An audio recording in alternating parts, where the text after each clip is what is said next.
Well, very good morning, ladies and gentlemen. Welcome to Thruxton. We're down here in the paddocks for day number 2 at the British Truck Racing Championship. And as you can see behind me, we have the wreckage of day number 1. That's the truck of Tom O'Rourke, involved in that horrific accident yesterday right at the start of race number 1. And if we just look away to my left as well, we'll see the truck of Ricky Collett. He's being taken away on his toe as well. Ricky is here with us this morning. We had a chat with him earlier. He's doing all fine and well. We believe Tom is currently in the hospital. We wish him a very full recovery from everyone here at the British Truck Racing Championship. We are ready to go racing though for day number 2, and I spoke with Ricky earlier on, and also a couple of our drivers who are ready to go for race 2. Oh, good morning, Ricky. It's good to see you. Good to see you standing. It can't quite say the same about your truck, of course. It's attached to the toe behind you. Great to see you alive and kicking, mate. Let's talk about yesterday. It was a wild one, that first race, wasn't it? Yeah, well, the third of a lap was, yeah. Yeah, the truck were going really well. I really fancied my chances. I got into second place and just got going around, lost the arse end a bit onto the grass, and once we were on the grass, you're just a passenger. I thought I collected it, but unfortunately not. Speared me straight across the track and into the barrier. Just talk us through that entire, because for a third of a lap, it was one of the most eventful races that we've seen all year, really. What did you see of the accident that happened just before yours? I didn't see any of it. I was concentrating on going forward. It wasn't until afterwards that they said that they'd already red flagged the race, actually, when I had my accident, unfortunately. And in terms of this season, obviously it does bring it, sadly, looks like to a close for you, which is such a shame. But how much have you enjoyed the racing this season? Well, obviously it's been a bit curtailed and a bit more difficult with the lack of spectators and such like. But yeah, the racing's been as good as ever. But I'm really upset for the lads, really, because we'd worked really hard to get the truck set, and we'd finally got it perfect. And now start again, unfortunately. Yeah, what is the latest on the truck and everything? Well, the motor's all right, and we think the chassis rails are okay, but obviously we've got to strip it right down to the bare rails, check it all out, start again. The cab's kaput, need a new cab and roll cage. 4 or 5 months to do it, haven't we? Plenty of time. Ready for season 2021. Well, most importantly, Ricky, glad to see you're up on your feet, mates, and best luck for next season. Thank you very much. Cheers. Down here in the paddock with Dave Jenkins. Dave, very good morning to you. It's slightly drier than when we spoke to you yesterday morning. Don't think the track's in too much of a different condition though. How are we looking forward to getting racing? Yeah, it's a little bit drier this morning, but obviously the weather can change. Look at the colour of the clouds, today. We had a great day yesterday, really solid qualifying, solid race. We are just going to take it race by race today and do the very best we can. And of course, with the news that everyone got last night from the government, it's looking like this could be the last weekend of the championship. I know you've been keeping your eye on that top prize. What's required from you for the races coming up today? Firstly, no mistakes, and secondly, a bit of good luck. We've got the speed, we can do the job, but we just need to pull it all together all at the same time today. And we saw some fantastic racing from you yesterday with that battle with Stuart Oliver for second and third. Looking to reignite the rivalry from the back of the grid for the start of this one? I'm hoping to drive straight past him and clear off, ideally. We were lacking a little bit of ultimate pace in that dry race yesterday afternoon. I think I was actually more confident with the truck when it was slippy earlier on. But we've made some changes. If it does go dry today, I think we've got the information that we need to optimise the setup. Well, I wish you the very best of luck, Dave. Go well. Thank you very much. Good morning, chaps. Stuart, ahead of day number 2 and race number 2. How much are we looking forward to it? Yeah, fantastic. A good 3 races. So I'll always look forward to them. So it'll be interesting. After yesterday's challenges, today should be good. You're really looking forward to it. We saw a fantastic battle between you and Dave Jenkins yesterday, just behind the man to your right there. It was an amazing battle for second and third. You start ahead of him on the grid this time. A bit more of the same, do you reckon, going through the pack? Well, I hope so, yeah, that's right. We'll come here to win races or ultimately get to the front of races and get on the podium. So, yeah, it was. I enjoyed that yesterday. We didn't want to take too many risks, too many chances, because, we didn't want to repeat of what happened earlier in the day. So, just sort of stuck in there, and, credit to Dave, he drove well. Martin obviously was away and, driving, tremendous as well. But I was keeping the pressure on Dave, hoping that he would make a mistake, but he didn't. So, you know, we managed to get third, which is good enough. And you're battling away at the top of the championship as well. Do you keep an eye on those standings, or do you just try and do it race by race? You race by race. You know, you come to race and do your best in every race. You know, if you start thinking about numbers, you know, maybe it's best if you stop at home. If you come to race, you're a racer. You know, and that's how I like to see it. You know, I come through the gate every time at every race circuit with the intentions of winning the races, and that's I think Martin's the same. You know, that's what we do. You know, and to come along and sort of work out numbers and think, oh well, if I'm here or if I'm there, that'll be fine. You've got to always think you want to be at the front. Well, perfect time to bring in Martin, yesterday's winner. It was a terrific ride from you, mate. Okay. How much are you looking forward to starting from the back of the grid this time? Really looking forward to it. I love the reverse grid setup. It just mixes it up and means we've got a bit of a fight ahead of us, which is what we come here for. So it should be good. And you've had a bit of a go on the track, obviously, with yesterday. The conditions are actually fairly similar, with the weather looking like it's coming in as well. It's presenting a bit of a challenge for everyone. It's constantly changing. How are you approaching it? The biggest challenge today will be visibility. Obviously at the front yesterday there's no issue. It's just going to be a wall of spray, so driving a bit blind, I think. Keeps it exciting though. Oh yeah, definitely. Well, chaps, best of luck for later on. We wish you all the very best. Thank you.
once they go past the complex really and down to Noble, from where I am here coming into the club chicane, if they haven't made their moves in that period, then they're flat on it and the speed limiters are in.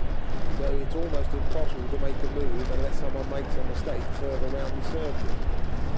But interesting. One Luke Garrett was down there this morning. Paul Paddy McCumsky, Paddy Mac as we know him, he suffered a few problems yesterday and they found a pipe off as well, which they're now repaired. So hopefully that's Paddy's problem out of the way. Steve Powell is no work going on that track at all. Cole mentioned Tom O'Rourke's going to be a non-starter. Now Craig Reed, I don't know if Craig was out there, as I said, he was looking, I believe, to move up to Division 1, but whether that got... What number was that, John? Well, Craig Reed was running 89 yesterday, but he's got Simon Reed's truck, so I don't know whether he's there or not. I'm not sure I called 89 as it went past. Mark Taylor. He had a bit of a day yesterday, didn't he, really? He wasn't fairly successful. He kept it on the straight and narrow in very difficult conditions. Pace truck pulls off then. We are about to go racing, Alan. Get yourselves ready. Ryan Smith on the inside. This is going to be a quick start from Smithy, I'm sure. Then John Newell's alongside. Then Britton. Then it is Taylor, as we mentioned. Then it's Oliver and Jenkins. Keep your eye on Jenkins, and it's all yours now, Alan. Ryan Smith does need to make a good start, but he's level pegging with John Newell as they go through Allard. The first turn, everybody's safely through as they now power down towards the left-hander on the approach down to the complex. That's going to be the right-hander being negotiated now by who turns in first. Just stand on tiptoes and see that it is Ryan Smith that's got the advantage. In second place, John Newell into Cobb. That's the middle element of the I've got a spinner. There's a spinner in the middle. Two trucks round the wrong way, I can see from my point here. Not sure who they are at the moment, but they're round the wrong way. Than me. I think one of them is John Powell, is it? The other one, I don't know where he's gone. He's gone out of my sight. Oh, there he goes. No, they both get going now. Yeah, they're both on it again. Oh, three of them. There's three altogether. There are three of them rejoining. Yeah, I can see one is John Newell, I think. No, I think John's still at the front end. Is he? I think that's John still in second place as they come around the bottom end of the circuit. Apologies, ladies and gentlemen, but with Alan standing in a different place, I'm standing on a chair. We've just got to get used to. John Newell's still there in second place at the moment. However, Smithy's got away as they come down through Brooklands and up Woodham Hill for the first time. Smith leads the reigning champion Ryan Smith. Third in the championship as it stands after last night on my calculations. Then it's John Newell. Then it is Mark Taylor next up. Then Shane Britton will be through in the Bagheera, and then the battle behind, because that's Stuart Oliver just got the edge at the moment over Jenkins, and Jenkins, the championship leader, needs to get in front of Oliver if he can. Behind Jenkins is yesterday's winner Martin Gibson. Then it is Reedy going through the 89 truck. Jenkins closes on Oliver as they go around the turn 1 at Allard. So Jenkins closes right up on the back of the number 7 10-time British champion, and as they now head down once again towards the complex, we've got the 99 truck rather smoky as it comes through, popping and banging a little bit around Allard. So that's Paddy again, isn't it? Yeah. I wonder about the health of that truck. I'm afraid it was giving out black smoke, and black smoke is the not good smoke. So now the spinners, or the ones we lost in that incident, was the Flying Dutchman. He comes through. John Newell, and then a very smoky. No, it's not John Newell, was it? No, I thought it was John Newell, but it's the same colour scheme but different. Well, it was Evans. He's gone into Diesel Alley, and no doubt about it, here comes John Powell. He's definitely coming into Diesel Alley, smoke pouring out the back of it. Oh dear, oh dear. I think it might be rubber, actually. It looks like the mudguards are bent up onto the rear tyres, so it might just be tyre smoke. Meanwhile, the race leaders coming back into your sight. Up Woodham Hill they go now. And not easy back into our sight. He's got an advantage. It was 3.7 seconds last time at the end of lap 1. And Smithy in the Norbrem's truck, the Taylor's truck, gets through there. Going to do a little bit more in Europe this year, but obviously with COVID and other bits and pieces, it hasn't happened. John Newell's there. Oh, look at that. Shane Britton now runs third in front of Taylor, and Oliver is pushing on up past Taylor as well. Jenkins has got to go with him. He's got to stay out of trouble, though, Jenkins, really, to maintain the championship lead and be in good condition. Cole comes through, and Paddy, as you say, pushing out a bit of black smoke, but not as bad as I've seen some trucks in the past. It's getting tasty between Stuart Oliver and David Jenkins as they turn into the complex. The two trucks in the distance look to be together as one. They go to the middle part of the complex through Cobb up towards Seagrove. That's the exit of the complex, and then power down towards the left-hander at Noble, and we wait to see who emerges from pit lane as well. I think those trucks that spun, they're out of it. I think both gone back into. They're going to the paddock now, just in front of me. So retirements for number 10 and number 6, both of them. The Flying Dutchman is still going, I think. Yeah, he's coming through now. Front nudge bar is a little bit damaged, so he's also had a little bit of contact in that incident, but nothing too much to bother him. Comes from about 50 k's north of Amsterdam, out towards the between Amsterdam and the coast, basically. Ryan Smith is doing absolutely what he needed to do during this race, and that's to make the most of any opportunity. And starting on the front row of the grid, this was the opportunity after such a disappointing day, starting in disappointing qualifying for Ryan. 6.6 seconds at the end of lap 2, and that gap, if anything, is getting bigger. So his problems of yesterday and the steering pump they rectified, at the moment, fingers crossed, is hanging together. John Newell goes through. Not quite, it's gone out to 8.5 seconds, but John Newell doesn't look quite as quick and as sharp as he was. Britton closing him down a bit.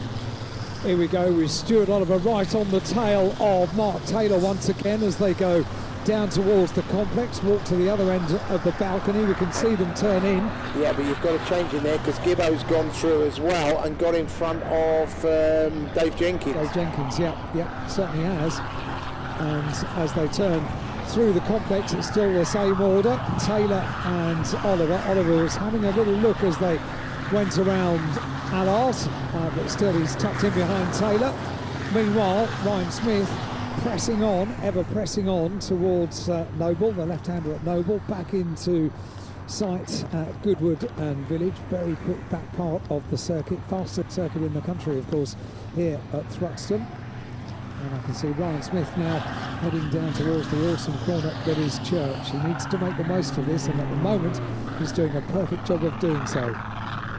Difficult corner, Church, and it's slightly opposite camber. It goes away from it, it's a long sweeper. Then into the bottom of that little dip before they climb Woodham Hill. Yes, it's not really a hill, is it, until you walk it or whatever, or you cycle it, as you mentioned yesterday. And then it is a hill. Standing on the pedals I was, into the headwind. So Smithy comes through, Noah Bremps right across the front of the truck, the brake suppliers. Then it's John Newell.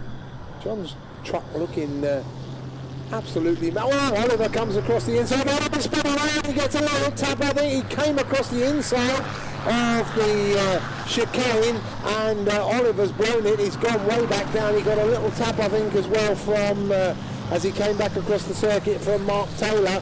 But on his way now, however, we do have a little bit of Thruxton grass on the tarmac. I'm just wondering about the pace of Jenkins as well. You've got the timing screen directly in front of you there, John. Jenkins just put a 1:47.1 in against Smithy's doing 1:46.4s. Okay. So he's not drastically slow at the minute. But he's not making it headway, is he? Which is what he needs to do. No. So I got a message actually just before this race started from David's brother Mark, or Jelly as he's known, to say, if you see Dave, can you wish him all the best of luck for today? Well, the day hasn't started perfectly for Jenks because he's making those places up. It's a long day. But Stuart Oliver, who was second in the championship, now just spun out, so it's advantage Jenks again now as far as championship points are concerned. And with Ryan leading the race, he's going to bag, if things stay as they are, a whole chunk of points from race 1, but there are plenty more races to look forward to today as the day goes on. Another lap about to go in the book for number 50, the Flying Dutchman. Yep, 11 minutes 22 left. These are 20-minute races, of course, today, as they should have been yesterday. It was reduced to 15, but this is a 20, so we're only not even halfway yet. 5 laps in, Ryan Smith goes through. There goes John Newell. Let's have a look. What's that gap going to be? 7.39 seconds. Now we've got a little bit of a race coming towards you, because we've got Shane Brereton with about a 4 or 5 length advantage over 3 trucks, led by Mark Taylor.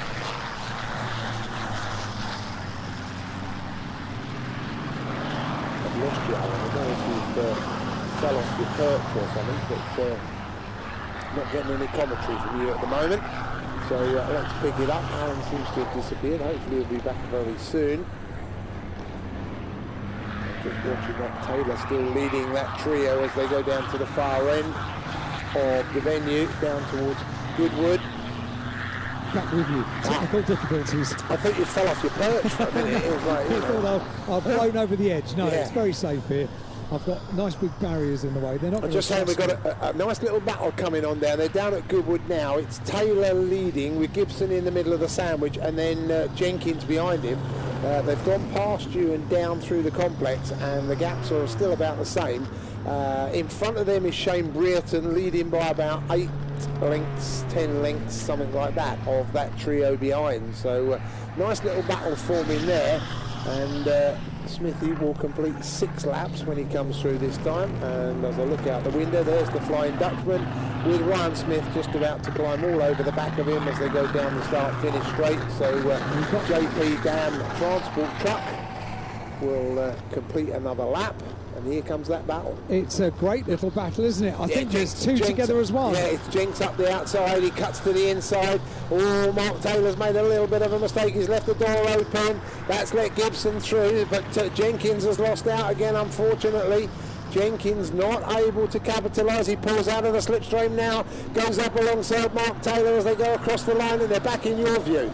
Yep, and Jenkins past Taylor at Allard, so just in front is the 69 truck ahead of the 81 truck as Mark Taylor slots in behind on the run down towards the complex. So the whole manoeuvre, if you like, was started going up Woodham Hill, wasn't it? Yeah, bad thing for Jenkins now is, of course, Oliver is behind him. Well, he will be very shortly. Oliver 7th on the track, having spun out down here earlier on. Yes, indeed. So always drama in the British Truck Racing Championship, and this potentially the final day of the season. Historically, the championship always finishes at Brands Hatch with a huge firework display that just gets bigger and bigger year after year.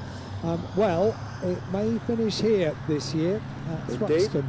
Whatever Paddy's problem was, that smoke doesn't appear to be anywhere near as bad as it was earlier on. It doesn't sound great though, does it? No, and I can also tell you that Craig Reed has been upgraded to Class 1. Has he? Division 1 truck Yeah. now. Okay.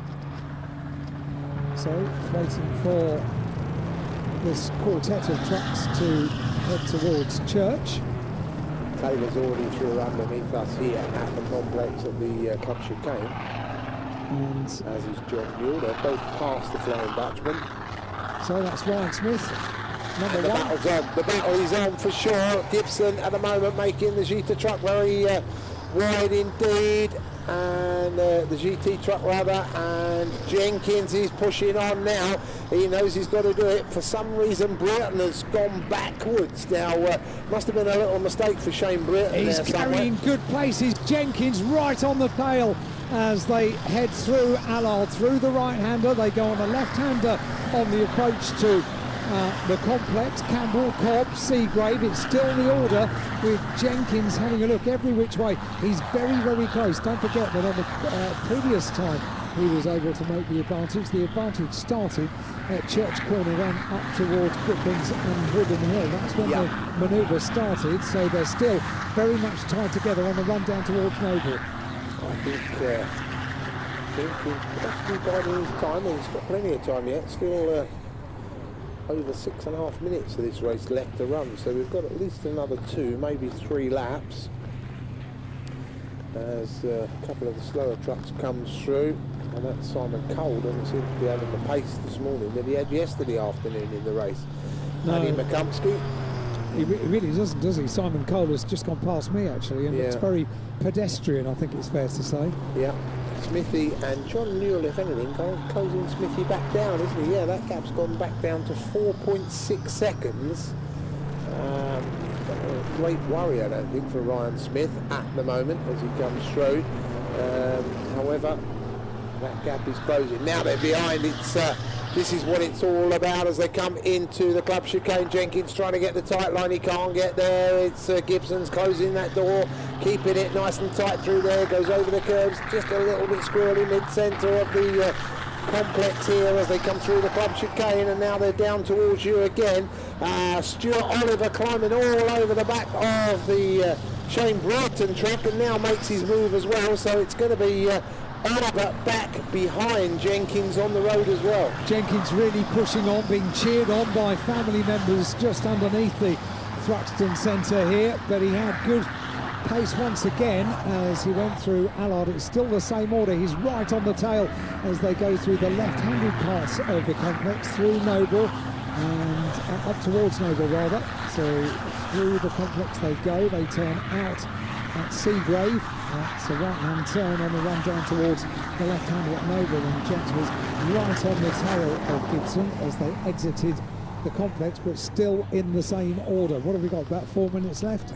We've got 4 minutes 52 left, and the gap between Smith and Newell that time 5.4, so Ryan opens it up just a little bit over John, but we've got to ignore those two really, I think, at the moment, and it's really the Jenkins, Gibson and Oliver battle that we've got to keep our eye on, because this is where the championship points are going to come from in this one. The championship is going to be affected in this race.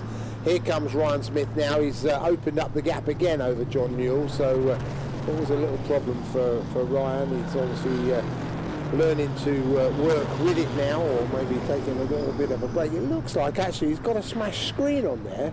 Now, I don't remember seeing that yesterday morning, and I'm sure... Who's this? Ryan Smith going through past you now. Well, he had no windscreen at all yesterday, so maybe it's a second-hand windscreen. Well, it's very second-hand because it's smashed. Maybe they picked it up and managed to refit it, because he actually got himself out of the truck after the qualifying accident by climbing out where the windscreen should have been. Well, I'm wondering then if that's what the problem is now. Has that screen finally smashed?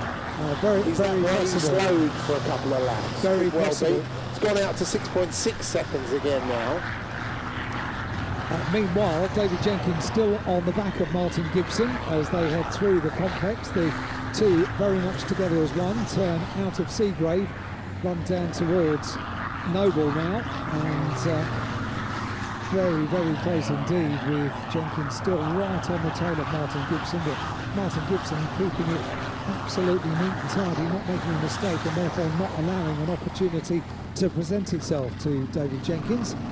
Ryan Smith, meanwhile, presses on that part of the circuit now, heading through Goodwood Village and onto Church, and this is going to be another lap put in the book for the four-time champion, the reigning champion, Ryan Smith. Yep, 2:48. The time he gets back here, that's going to be 2:30, something like that. 2:30, 2:20 left. I reckon Ryan's got 2 more laps to do yet at the front. John Newell looks closer. Definitely got the screen has definitely caved in on the front of Ryan's truck. So whether he's got clouted somewhere by a bit of debris, or whether that's just something that happened from that event yesterday. Jenkins now is in front of Gibson. Jenkins has got the edge over Gibson as they come over the line to complete lap number 10. And Oliver is what he goes through now. He is about 5 seconds down on them. And the team giving Dave Jenkins a hearty round of applause. And we've got a big moment happening down here. I'm not really sure who it is, but someone's coming past you with the door hanging off. Oh. And the glass is all over the screen there, all over the track down here, or the perspex. Yeah, yellow fiberglass all over the track at Allard now. So 1, 2, 3, 4, 5, 6, 7 bits of significant debris on the circuit. Unfortunately, I was looking in the wrong direction, watching Oliver go across the line when it was happening just alongside me. So it's all yellow bodywork. well, that's Stuart Powell in yellow. Stephen Powell, rather, yeah. Stephen Powell, yeah, it's Steve coloured. Let's have a look when he comes back round this time. Steve Powell still motoring on down there, so I can see him way off in the distance. Yeah, it's only bodywork. It's not significant parts of the worst one was probably the one with the door that was open or panel hanging. It was probably a door panel hanging off rather than the actual door. Yeah, but we've got a black and orange flag being displayed on the start-finish line by the marshals. So obviously I can't see the number. Maybe that number will appear on the screen. Smithy comes through. Yep, Ryan Smith coming through. I can't see the number either. I'm looking. Is it on the bottom of the timing screen? No, not at the moment. That's a shame. Jenkins comes through, is opening up the gap over Gibson. Paddy Vakumsky indicates to stay to the left-hand side of the track. And Oliver now goes through on his own. Brereton still leads. Oh yes, it is the Steve Powell machine. Got all the front corner missing underneath on this side, and the side panel's damaged. Not causing him any problems though as he goes through.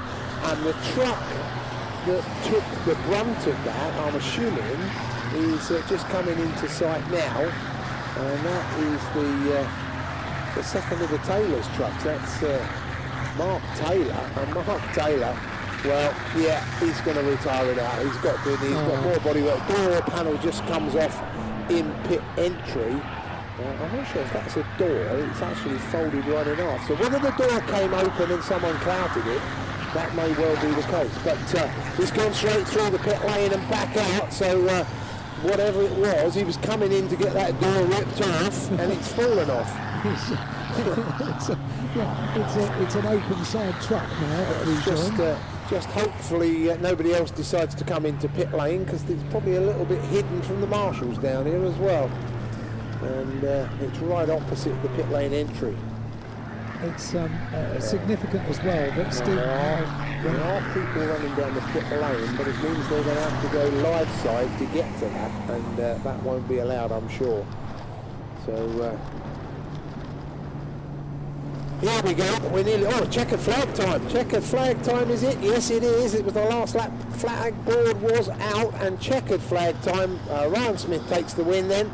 John Newell, and look at Dave Jenkins. Whatever happened to Dave Jenkins, he's found the pace in the last couple of laps. He really has. Because he's fired it up the track. Third to finish, Dave Jenkins, with Gibson in between him and Oliver, and that's significant as far as the championship is concerned. Ryan Smith takes the victory by 5.7 seconds over John Newell. And Shane Brereton getting a little bit sideways, just so much power, so much torque that these trucks have got when they just give it that little bit of welly, and they just tend to slide sideways rather than going straight forward. Flying Dutchman comes through. Well, it wasn't the race he'd enjoyed, he'd wanted, but no doubt enjoyed himself here at Thruxton, and more importantly, brings it across the line now, Alan. And here comes Mark Taylor. Yeah, so it's looking very second-hand as far as the bodywork's concerned around the front, but you'll get a better shot of that door now, I think.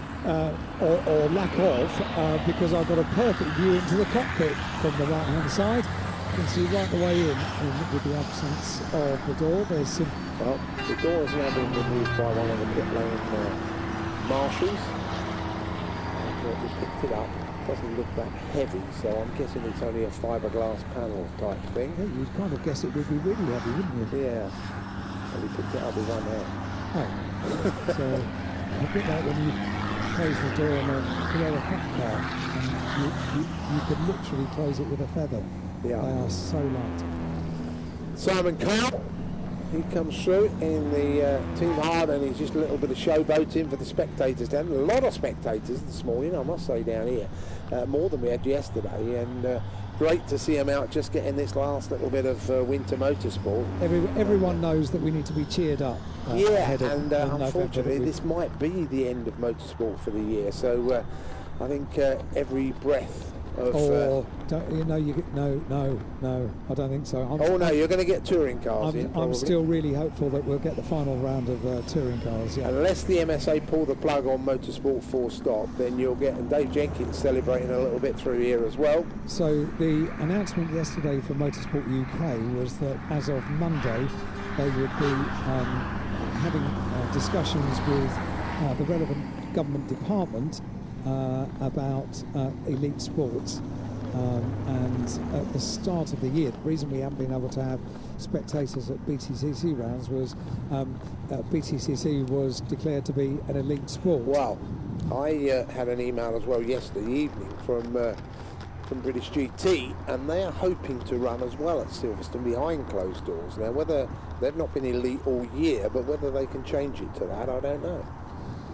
I think it's due to it's down to the nature of the international license, whether it's deemed to be elite or not. I think. Yeah. So I think it'll be down to the MSA to sort that one out, won't it? Right.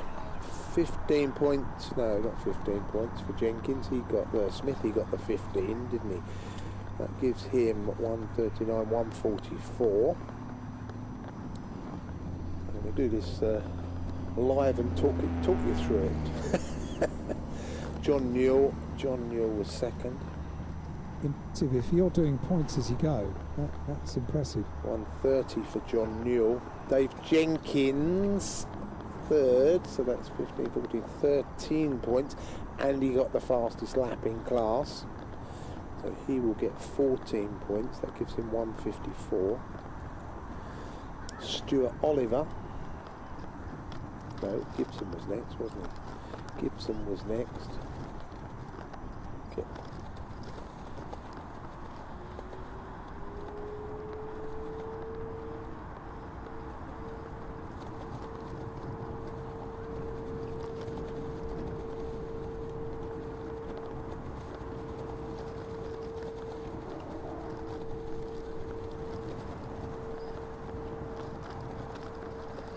It wasn't your day yesterday, safe to say, but it meant you were stuck it on pole for this one. And aside from the windscreen, I think you've come through pretty safe. Yeah, a bit disappointed we didn't get the fastest lap, but we didn't have radio communication, so I didn't know, but we started the day off good, got the pace, played it very cautious.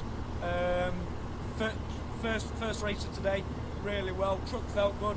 Few slight improvements now, and she'll be faster. So yeah, we'll be certainly there or thereabouts with a bit of luck. But after yesterday, you never say never, do you? So no, delighted with the first race of today. Bring on the second, and let's see what we can do.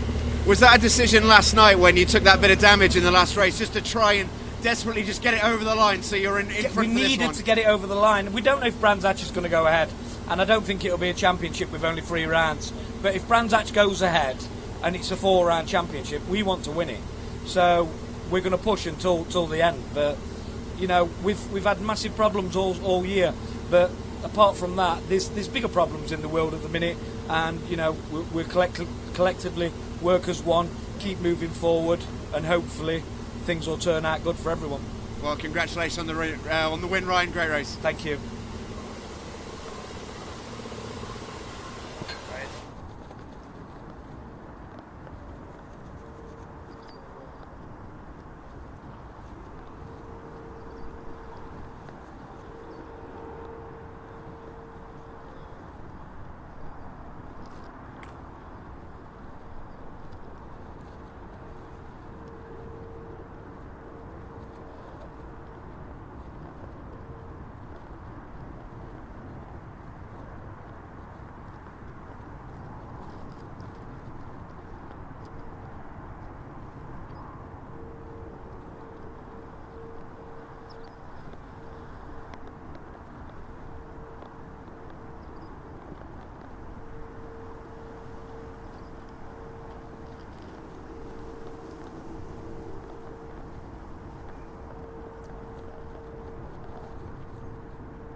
Well, down here with Stephen Powell, the winner of Division 2. Stephen, that was a crazy race. You're in front of your truck here. That's just about clinging onto its front. Yeah, Talk us through it was a good race. We had a good pace. We started from the back. Luke got away, but we was on him. One of the Division 1 boys, he had his door hanging off, was meant to come in the pits, come up the inside, then he decided to turn in the pits. But no, really happy. It was a great race to be on par with the Division 1 boys as well. Mixing it up with them was fantastic, but probably a little bit expensive. But great fun. It's been that sort of a weekend, hasn't it? We've seen so much action in the 3 races that we've seen. You just don't know what's going to happen next. You really don't. I mean, if Brands Hatch don't happen, it's quite a good finale, you know. So it's been great fun. Another 2 to go. So.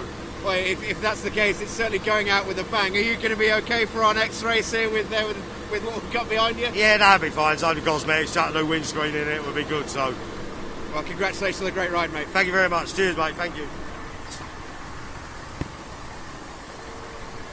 Let's try and get a few more.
Thruxton here for day number 2 of the racing. It's about to get back underway, and as you can see behind me, some of the cars just making their way into the assembly area. This is going to be a real fast one. Looking forward to see some of these beautiful bits of hardware get going. We spoke to a couple of the drivers who are on the second row to find out how they're going to make their way to the front. Hi, very good morning to Jamie Sturgis. Jamie, second row of the grid for our open saloons and cars, and how much are you excited to be here, first of all? Oh, very much so. I love Thruxton. I'm a local guy. I live half a mile away, so never miss an opportunity to race here, and weather conditions doesn't bother me. I'm happy here in the dry, happy here in the rain, happy in what we've got today, so somewhere in the middle. So as long as we've got the right tyres on when we go to the grid, then I'll be happy and we'll have some fun. Yeah, we were just chatting before we came on air. Quite a weird sort of qualifying for you, wasn't it? You were just trying to figure it out as you went along. It was. We went a little bit safe with some tyres that would run all the way down to a dry track. But they do take some time to build the temperature up, and on a cold and greasy track, when we're not generating the sort of G-force on the corners, it took a while to come in, and so we started chipping away at the time. The guys on the wall were giving me the timings to the next place on the grid, and fortunately I sort of started taking a second a lap off as we got towards the end of the session, and I just missed out on the front row by 0.1 of a second, so I'm happy with that. It's a good place to be. I'm sort of closer to the wall. I'll struggle to come off the line being front wheel drive on a wet track, so I imagine I might get jumped by a car or two at the start, but when the tyres come in, we should be hammering through them. So. Let's talk us through the car, because it's a lovely bit of hardware. We've been admiring it all morning. Talk us through it. What we got? So it's a Golf TCR car, 2017 specification. Runs an absolutely standard factory engine, 340 horsepower, so the same sort of engine as the Golf R. But at that point the similarities end. The seat is just like a British touring car. It's sort of way back and in the middle of the car almost. We've got a sequential gearbox, so it howls like an open wheeler when we're driving around the track. The suspension setup is super advanced. Öhlins dampers, or extended wishbones all around, so we get a great footprint on the track, and that's the advantage of these cars. It's all about maintaining that speed and carrying the speed through the corners, and that's where they have a real advantage over, you know, a sort of a homegrown race car or a narrow-bodied race car. Awesome stuff. Well, mate, we can't wait to watch you out on the track for the race. Best of luck. Looking forward to it. Thank you. Okay, down in the paddock ahead of the race, Brian, we're really looking forward to seeing you go. We saw you yesterday. It went pretty well for you. How are you excited for this one? We're just debating on the weather at the moment, but it's a bit, you know, it's a bit up and down with the rain. You know, 1 minute it's coming in, then it's not coming in. So it's all debating on tyres at the moment, to be honest with you. So we'll see. We're going to go out on wets because they forecast rain in the next sort of 10 minutes, and it kind of looks like it's now coming in. So I'd rather not get out there on intermediate, so we're staying on wet. So yeah, it'll be good fun, hopefully. There's a lot of competition with the Golf TCR over there. So yeah, and the Ginettas as well, so that'll be good fun, I hope. Yeah, well, it's sort of been the story of the weekend, hasn't it? Trying to second guess the weather, it's been so changeable. That's been very, very changeable, yeah. That's been tricky, you know, because we haven't got air jacks and stuff like that, so, you know, it takes time to change wheels and stuff, you know. We get it down to about, I don't know, a minute or so, but it's still tricky, you know. Yeah, absolutely. And do you think your racing yesterday gives you a little bit of a head start over some of the riders today? Not really. There's a guy in the Golf, he lives about stone's throw from here, so that's obviously his stomping ground. So he probably knows every corner, you know, in it with his eyes closed. So I've never been here. I only come here last weekend. That's the first time I've ever raced here, so it's all a bit new to me. Well, we can't wait to watch you, mate. The very best of luck. Thanks ever so much. I appreciate it.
Well, I've been sitting here just doing those championship points.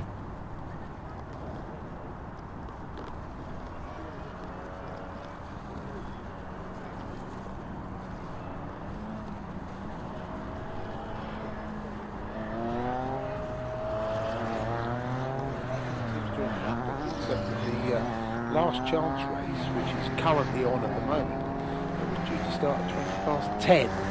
And didn't start until 11 minutes past 12. I think the nasty weather has been across country. They have a church break, yeah. and then, but that's only a quarter of an hour. I'm going to say it's been about a 2-hour break, so I think maybe we keep our fingers crossed, because it looks like it could possibly have been weather related, and they've stopped due to the weather conditions. Yeah, so yeah, very possible. Yeah. let's hope they're getting it. But as I say, they're up and running again now. In fact, it's just finished the last chance race.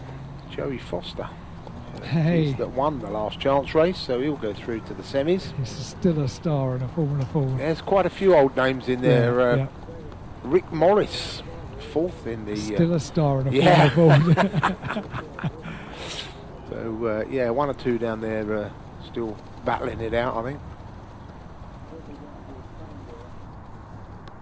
But we are about to go racing here again.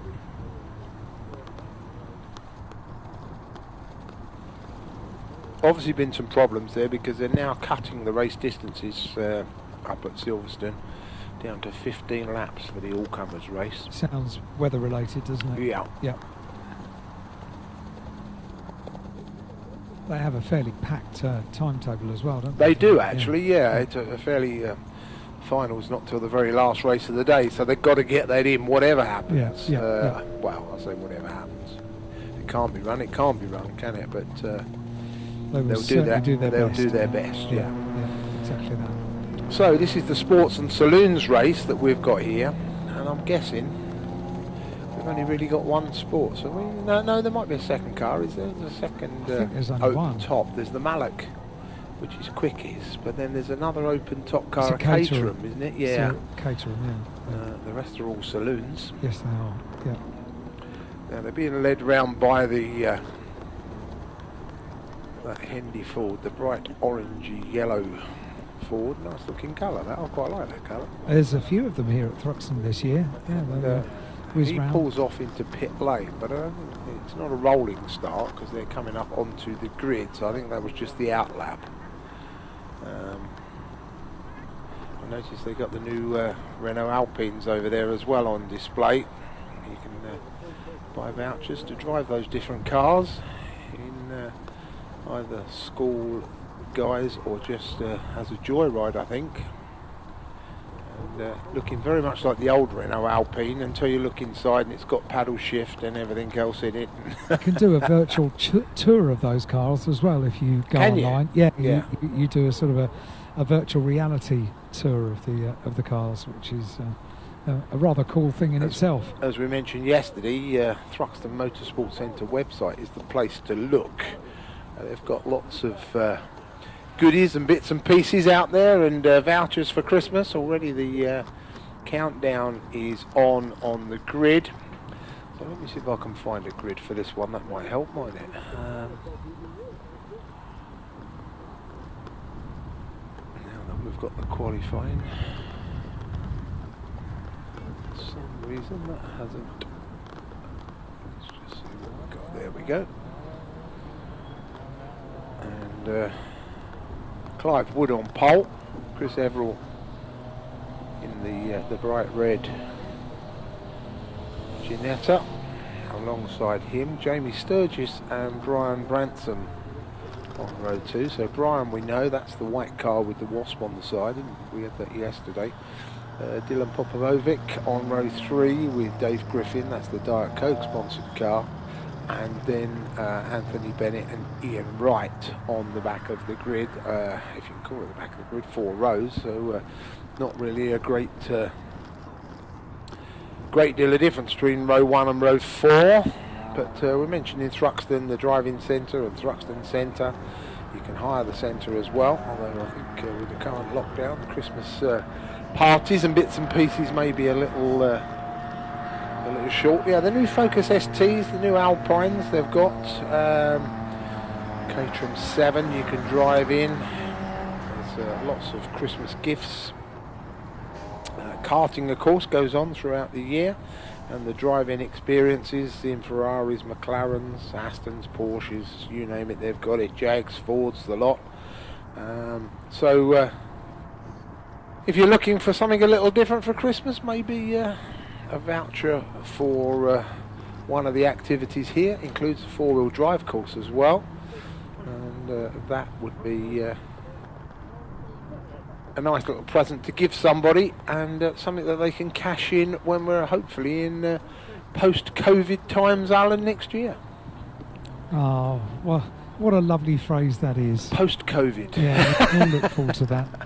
We all need something to be a bit Talking more of jolly about. Post-COVID events, you mentioned the touring cars in May and August next year. British Superbikes are back here first week of June, 4, 5 and 6th of June, and then the Thruxton Historic meeting on 12th and 13th of June the following weekend. So a fairly big bit of infrastructure there for Thruxton, although I suppose once you set it up for the Superbikes, and looking at it, you'll be here with the touring cars early May, then early June is the Superbikes with that historic the following week. So I guess once the infrastructure's in, it stays for the fortnight as such. They do just need the bales of hay for BSB. They get shipped in for the weekend. Yeah, I'm not sure they use bales of hay now. They're all the airbag things, aren't they? The air fence type things, and the Rectacell, which is like a sponge padding in a UPVC sort of UPVC. I don't know whether that's right. PVC cup, in any rate. The kind of lining that you've got on the inside of your roof. Yeah. Yeah. Absorbs the shock from the bike and the rider.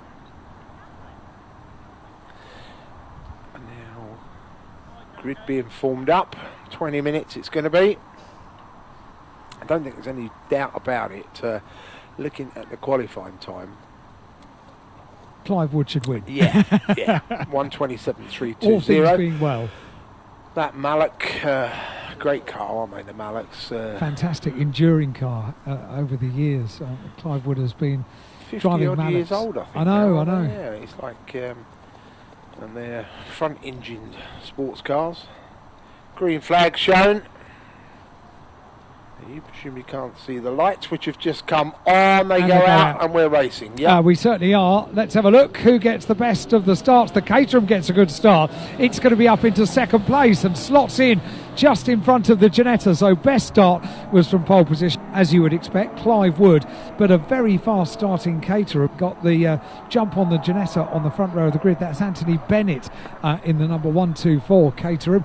Into the complex they go for the first time, through the middle element, that's Cobb, and then into Seagrave, the right-hander. Easier to see now, we haven't got lots of people standing up here.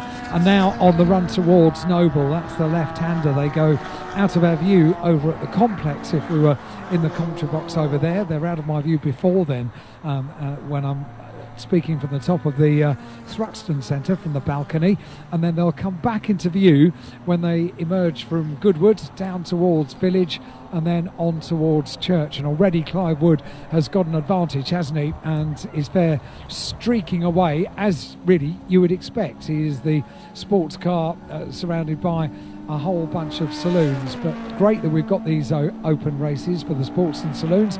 Headlights on for the saloons. It is a good start for the Caterham, as you said. He's still there in second. Yeah, great start for the Caterham, really speedy off the line. And Caterham Racing for so many years has given us some sort of spectacular slipstreaming races, hasn't it? And there's a Caterham race weekend, I think this weekend, up at Croft, isn't there? One of the Caterhams. Is it up at Croft? Yeah. One of their final rounds of the year. Over the stripe they go then. Wood from Bennett, then Branson, the first of the saloon cars, from Sturgis, Everall, Griffin, Popovic and Knight. And then we've got the little Golf 66. In fact, it's Knight's in front of. We lost the number 9 car. We have. The number 9 car, Dylan Popovic, in the other G50. The G50, yeah. One's a G55 and one's a G50. That's sad. I don't know whether he actually came to the grid, did he? I didn't tick them off. He's showing on our screen, so I'm assuming he came to the grid, because normally they delete them from the screen once they don't show. So let's see what happens when they come back towards us. Then we'll get an idea of some lap times against the qualifying times from this morning. As we said, 1:27.3. 0.7 seconds the advantage that Clive Wood had at the end of lap number 1. Yeah, that's a big advantage already, isn't it? On the opening lap, it's gone out even more already. The Dayglow flashes on the silvery grey car go through, and over the stripe he goes. Here comes the Caterham. Now the saloons are closing him in, and it's There's a bit of a change there because that's not Branson now. That's Sturgis, I think, up to third. Got in front of Branson. Everall goes through. That's the VW Golf TCR spec car, isn't it? It is, yeah. It looks to be in quite a challenging position as well as they turn into the complex. The car on this second lap absolutely flying to bring down that gap. So we need to keep a good eye on the 99 car. Jamie Sturgis. Well, it was a 1:27.3 the qualifying time. His first flying lap, 1:26.003. So almost into the 25s. It's still a damp surface, but certainly not as damp as it was for qualifying this morning, when we were actually seeing, when the track was green, the first thing when they qualified, we were actually seeing plumes of spray coming up from the back of the cars. We haven't got that anymore, so the Golf can press on and has done a jolly good job of doing that so far. Whether he can continue to do it, we shall mark the progress. But they're coming up to back into your sight. They are. Now. The leader's already just coming into the chicane here. I'm looking further back down because where is Chris Everall in the other GT? I would have expected him to be a little bit quicker around here than his current form. It's been losing places, hasn't it? Yeah. Climbing all over, Sturgis climbing all over the back of the Caterham. The Caterham just hangs in there. Then comes through Brian Branson, and he goes through with Everall behind him.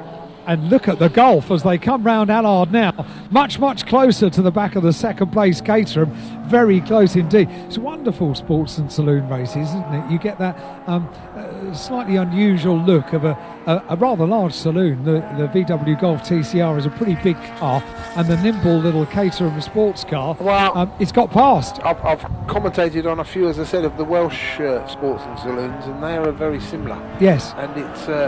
we've had all sorts of cars. I mean, Chris is a regular runner in that GT there, the Ginetta. And then we've had German spec Audi touring cars. We've had all sorts of bits and pieces come in that don't really fit in with any other championship. Guys buy the cars because of their heritage and things like that. But then you have to wait for them to drop into classic saloons and historic saloons to become old enough. But these sort of races where has it got four wheels on the bottom, if it has, then it can race sort of entry is much more fun. It's a bit like the old Winter Series and certainly the old Boxing Day meeting at Mallory Park when they ran the Plum Pudding. It was like, 4 black tyres on it, yes, it fits in somewhere, and if it doesn't, we'll invent a new class for it. You can race. Yeah. Clive Wood isn't really racing. He's giving us a textbook example of how to drive a Mallock. However, he's not gone any quicker than that second lap that he did. In fact, he's dropped off considerably because he's down into the 29.60s that time for some reason. And Sturgis in the Golf, now he's got into second, which he did at the complex on the previous lap, is fair pulling away from the Caterham. Yeah, well, a 27.7 for him. Impressive. Turning through the complex now, in the middle of the complex. And 24 car, that's the other Caterham, isn't it? That's slipping away just a little. No, that's not. Yeah, I'm looking at the wrong one. It's 24. Slipping away lap after lap, actually, the Caterham, which is sad to see. The advantage at the end of lap 4 for Clive Wood over Sturgis in second place. It should be 124. It's showing us 24 on the screen. That's what's showing me. I'm going to say, because that should have been Andy Thompson in the Seat Leon. Yeah, and he's not with us because he had car problems yesterday. 10 seconds the advantage for Clive Wood at the end of 4 laps, and not surprisingly, with the fastest lap of the race, as you said, a 1:26 early on in the race for Clive Wood. Car number 50, the Mallock Mark 23, is it? Mark 23 for Clive Wood. What's the difference between a Mark 23 and a Mark 22? There were quite or a Mark 24. There were quite subtle changes. The significant one, I think, for the 23 was the bodywork. The bodywork looked a lot different. Here comes the Golf coming through Allard, trying to avoid the curbs on the inside of the corner. They're painted. They're likely to be pretty slippery. Everall's got them better of Branson as well this time. Yes, indeed. As they head up towards the complex through the left-hander that marks the approach to the complex. The Golf already turning out and on towards the left-hander at Noble. Clive Wood, meanwhile, will be down towards, I would imagine, Village and Church. He is. I think he's just coming up the hill. No, that's one of the. That's the 666 saloon. That's Ian Knight in the race truck VW Golf. Very active job, this, John. One end of the balcony to the other. Glad to see it. I'm Good sitting here on my chair, turning from one side to the other. Are you, by Jove? Very energetic up here. It's good to see people on the bank as well. I just said earlier on, it's amazing how many people. We've got a massive queue at the T van down here as well. So welcome they're doing well. Here comes Woody. But look at the Golf. The Golf is closing him in at a rapid rate of knots. So Sturgis, I think, has got the better of him here. We got loads of time yet. Still 11 minutes left. And they come through the club chicane over the stripe this time. The gap is going to be 3.7 seconds. On goes the leading saloon and in second place. Sorry to interrupt, but Everill's got the better of the Caterham as well, so he's now up to third. Yes, he is. The Red Janetta just comes around, but the Caterham is fighting back. Had a look on the inside as they went into Allard, but slipped in behind the Red Janetta. They're on the run towards the left-hander before the complex, and still in the same order, so it's Everil that just leads from the Caterham. Meanwhile, this battle between the top two, absolutely fascinating as they completed the gap was 3.7 seconds between race leader Clive Wood and the VW TCR in second place. I think it's gone out a little bit again now because the Mallet appears to have opened up the gap as it comes round the far end down through Church, Brooklands and Church. And now back into my sight proper at the bottom of the dip, ready for the run up Woodham Hill. So whether Clive got a wake-up call or was playing the Villeneuve way of racing, doing only just enough in order to win the race. Well, that could be the case.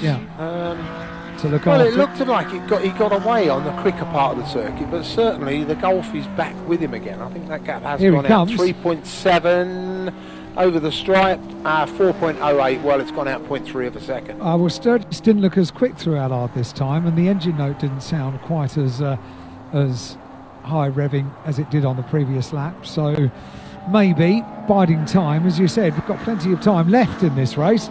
Third place Janetta comes through. The Caterham has dropped back a little bit but hasn't lost touch with the back of the Janetta. That's the top four through. The BMW in fifth place, the race winner from yesterday, not in the Open Sports and Saloons but in the saloon race that we had here yesterday, the classic touring car race, comes through in fifth place. And Clive Wood, meanwhile, has negotiated. There we go. See, that gap looks a lot bigger. Yeah, on the quick part of the circuit. Goodwood down there, that gap has definitely opened up. And now, from now on in, I think Woody backs it off just a little bit, whereas the Golf stays on it. Tail ender in the way as well. That's going to be Ian Knight. I shouldn't think that will cause too much of a problem for Clive Wood, and it doesn't. Just on the run halfway up Woodham Hill.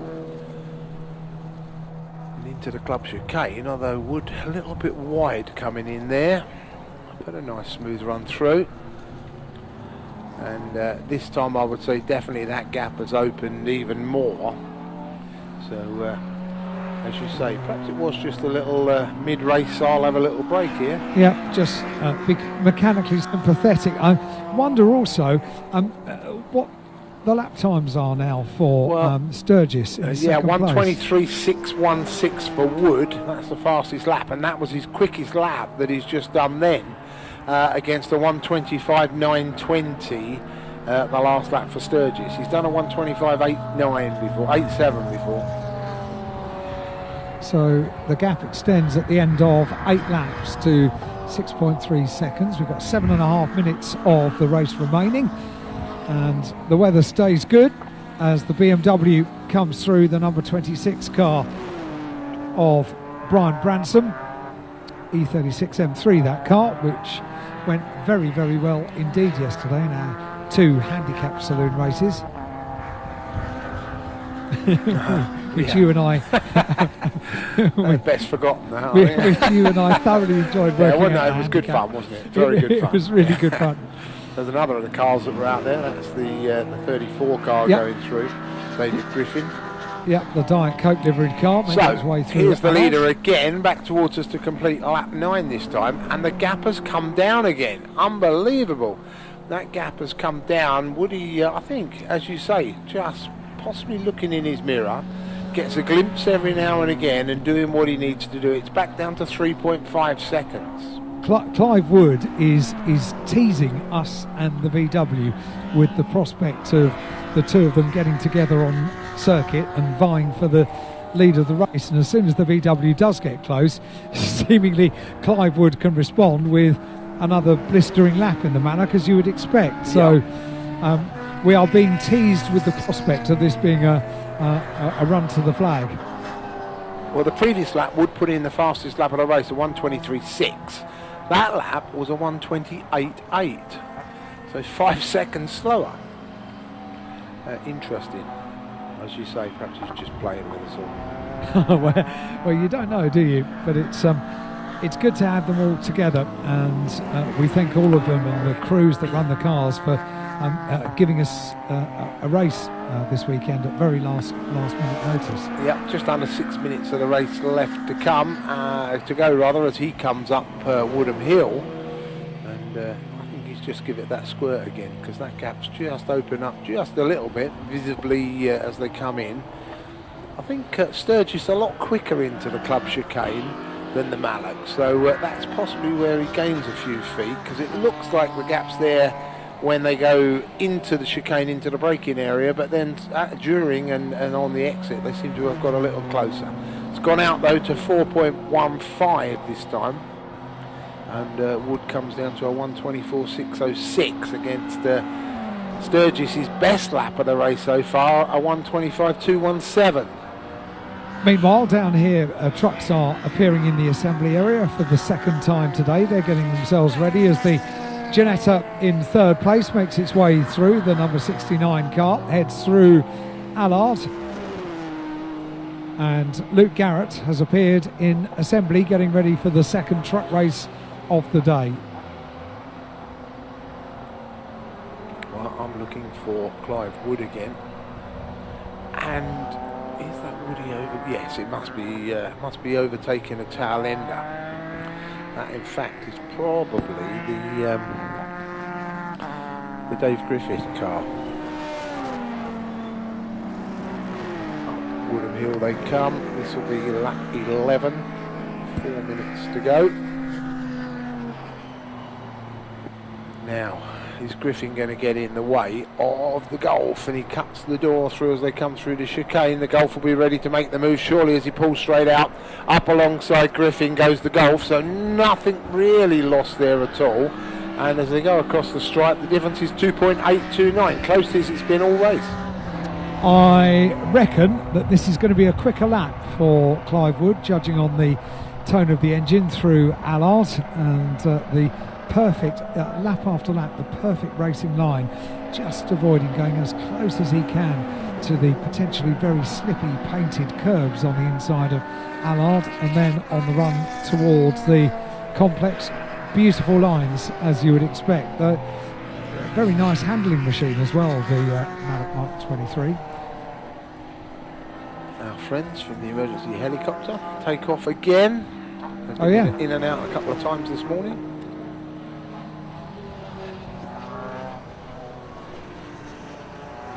I took a wrong turn yesterday when I was going out to the commentary box and ended up my little smart car alongside the air ambulance. I thought, right, I'm in the wrong place. Yeah, don't want to park here. I'm not I need one to of them back whirly up. things on the roof. Well, potentially it would take off and take the smart car with it, wouldn't it? Yeah. So Woody now comes in. Sturgis is in as well before Woody's out of the club chicane here. Down towards the finish line for the 12th time of asking, with 2 minutes 31 on the clock, so we're going to get another 2 laps out of this. Well, you're right, it was a quicker lap, but it was a 1:24.491 for Wood and a 1:24.383 for Sturgis, bringing that gap down to 2.7 I know, seconds. and to the eye as they came through Allard, that's turn 1 of the Thruxton Circuit, they looked much closer as well. So as we count down to the check flag in the first of our open sports and saloon races, that gap is coming down between the top two. Interesting. Under 2 minutes of the race remain. They've got 12 laps in the book now. Well, certainly the top three have all been through and completed 12 laps. I don't think the grid for the second outing for these guys is the same as the first, is it? Or is I think done? if it follows the template of what we had yesterday, it might well do. Yeah. It's a shame, really. If it was a reverse grid, not being a bit of a spoiler, but you do with Sturgis slowing now, coming down last. We need to being on the front of the grid for the restart, with Wood on the back of the grid for the restart, and what fantastic. A race we got on. That would be fantastic. We can but dream. I'm only trying to, you know, set the scene and liven it up. I'm not trying to be detrimental to any driver, really, but over the line they go, 1:16 left. Didn't it look like there was a last lap balled out? So I don't know whether this is 20 plus 1, is it?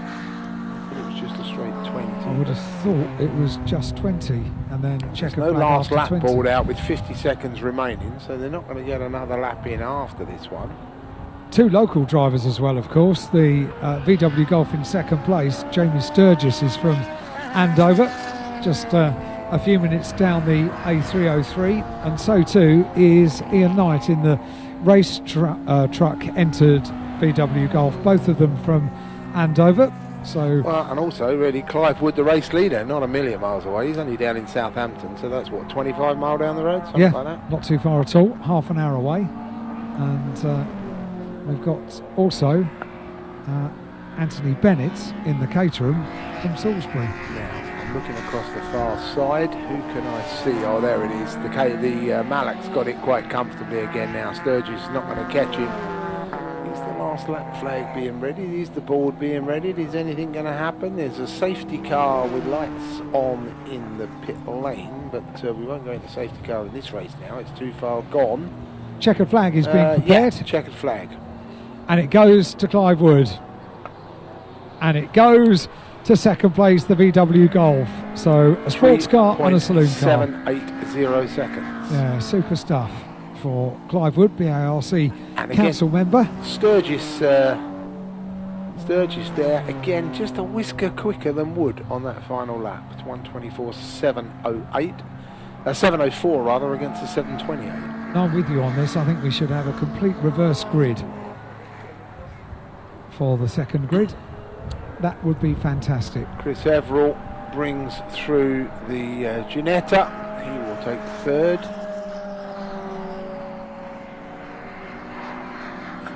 Should be the Caterham next, and it is. Caterham just down into the dip at the bottom of Woodham Hill.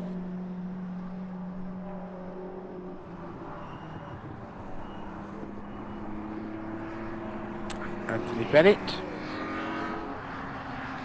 Again, another driver not too far away from here, Salisbury. Just looking, where's Temple Coombe? Is that round here somewhere? Chris Everall? I would have thought that was sounds sort of south coastish, doesn't it? But it's have to be honest, I don't know. No, I'm just going to look it up. Go on then.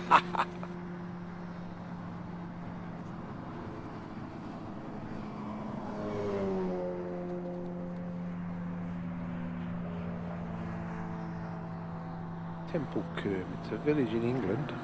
Whereabouts in England is it? Somerset. So Temple Coombe is in a village in Somerset, England, situated on the A357, 5 miles south of Wincanton, 12 miles east of Yeovil and 30 miles west of Salisbury. So it gives you a rough idea of where it is. It's reasonably local. Yeah, it's not a million miles away, is it? Another conundrum solved thanks to Google. Good old Google. What did we do? You fell off your perch again, Alan. I don't know. It's because I've been making technical adjustments. It's a work in progress, this al fresco commentary box. So I've now got a wireless mouse at my table outside, connected to my laptop inside, so I can look at grids and everything. The wonders of technology. I know, it's amazing. That's why you lost me, because I went behind the door. Yeah, so most of the drivers here reasonably, Norwich I guess, fair way away for Bryn Branson, but he was here really for yesterday's races and has just stayed over and done the extras. Dave Griffin from Stamford, I'm guessing that's Stamford up near Oakham in the Midlands. And then Dartford, Borden I think, is that Kent for Andy Thompson? Oh, I don't know. Yeah.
Done it with our race winner, Clive. That was a lovely drive from you out there. How did you find it from your perspective? Well, it was a little dry for the wets, but it gave me a bit of an advantage the first couple of laps because the slick guys, they couldn't get their tyres up the temperature, and after a couple of laps they had quite a big gap, so I could back off a little bit and save the tyres, which I have got to do for the next race by the look of it.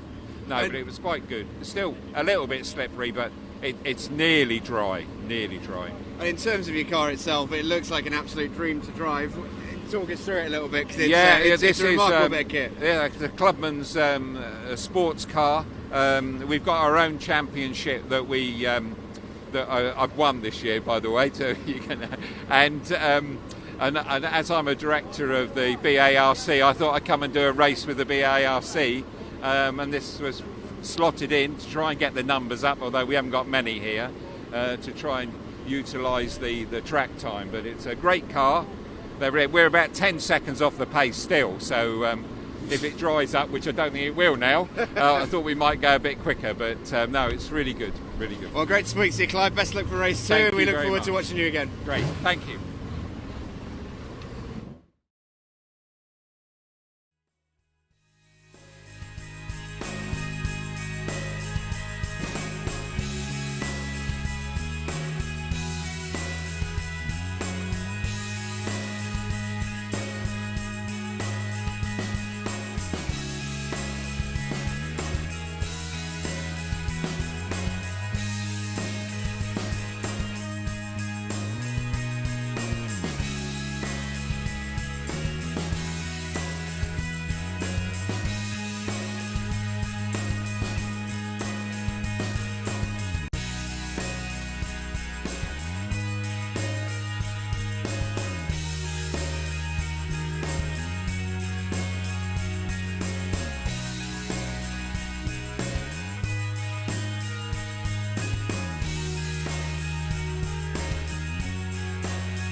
Well, welcome back down to the truck paddock here at Thruxton. We're almost ready to go with race number 2 of the action today. As you can see behind me, furious preparations down in the Mark Taylor garage in particular. We saw that door hanging off earlier on. They've managed to replace it. I'm going to go speak to Mark and find out exactly what's going down ahead of a big race 2 here at Thruxton. Down in the paddock with John Newell ahead of race number 2 today. John, talking of 2, number 2 in race 1, it was a good race for you. Yeah, very good race. We got away at front, created a big gap, and then it was an easy run to finish then. You wouldn't have seen any of the carnage that was unfolding behind you, but you made a plan to get away from all that, and it seemed to work really well. Yeah, I just wanted to back him up on start and then make a run for it at start and get myself a big enough gap and just get to finish. And obviously yesterday was a bit of a strange day for everyone with what happened in race 1. What do you remember of it? Did you get a good view of what happened? Well, I was the truck that he hit, what put in the barrier, so I was just a passenger. I didn't know. It just come from nowhere, put me into the barrier. Then I seen Tom fly over the barrier then, and it was just wishing that it's all good and well.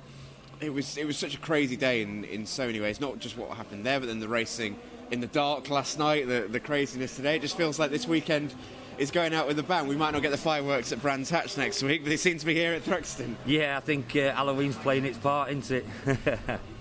Well, best of luck for race 2, John. We look forward to watching you. Thank you very much. So, Mark, we didn't get a chance to speak to you at the end of the first race day. You were a tad busy with the issue involving your door. Talk us through race 1. It was all happening for you. Yeah, it didn't go very well. We tried to have a straight race, but unfortunately it never goes how you want to. I had a bit of an incident yesterday, a bit of a nudge with John, and it wedged my door shut, and with a couple of taps today, unfortunately it come off. So lucky enough, Ricky's lent us one of his doors. Yeah, well, we spoke to Ricky earlier. That yellow lorry of his, very, very familiar, and then we look behind you here, and all of a sudden it's welded onto your truck. Talk us through that process. Well, seeing as Ricky don't need it no more, he might come out with me for day, hasn't he? And in terms of this next race, of course, you managed to finish the last one, which was important because you're now on pole for race 2 today, which gives you a good chance to get out in front. Yeah, it does. So hopefully we'll have a better race this time.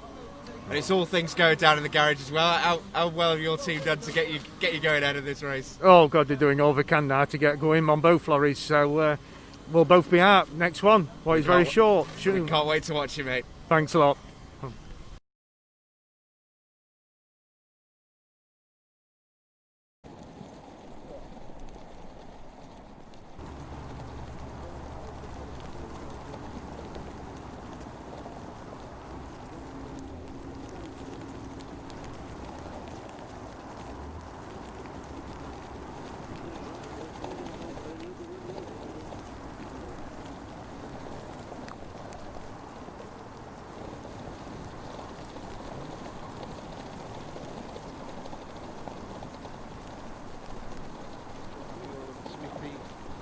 Back of the Division 2 truck. There's the Dutchman. As you described, yep.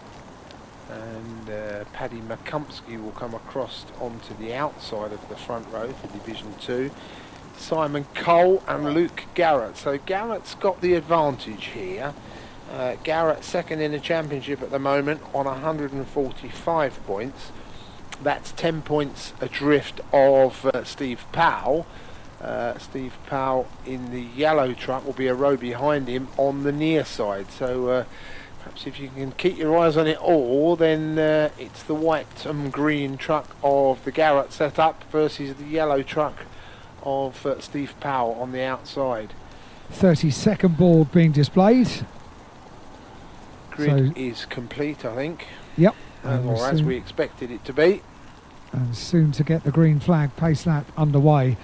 I think the track would have changed in conditions in the last couple of minutes. I'm sure it would. Yeah. And the little group of Orange Army again. They're back down behind the barrier down below us. Yep, out in the. They're looking a little bit more wrapped up today. I'm getting a wave from down there, but they're a bit more wrapped up than they were yesterday, I think. So probably expecting it to be a bit colder today than it was yesterday. And the big thanks, of course, as normal, to all of the Orange Army out there, all the marshals, all volunteers. And I'm actually getting a curtsy and a bow and everything else going on down here. I think a curtsy might have been a bit difficult in the waterproof salon, but Yeah, I'd agree with that. I think we're going to get this pace lap underway any moment now. Final balls going out.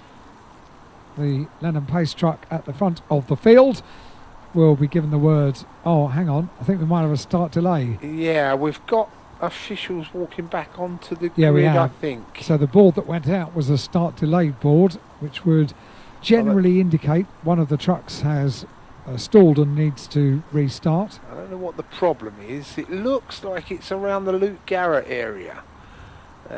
Someone walking between the front of Luke Garrett's truck. Who is that? Is that one of the scrutineers? Yeah, it's behind Dave Jenkins. Whoever's behind Dave Jenkins it is. So, is that Paddy? I can't see because the start line gantry box is just in the way, I'm afraid. Oh no, it's Ryan Smith's truck they might have been looking at. Everybody's walking away, I think so they've left, yeah, I think yeah. whatever that little problem was. And potentially we can get this pace lap underway and not have lost too much time. 30-second board. So there we go. The problem resolved. Maybe just a restart, a reboot required. That's 30 seconds now. So I don't know what board you were looking at. It was 1 minute, but 5 seconds later the 30 Oh seconds no, board. I know Alan. what happens. The 1 minute board and the 30-second board Are reversed. are the same thing. So I see the 30 seconds, but it's showing 1 minute. I understand. Trucks away.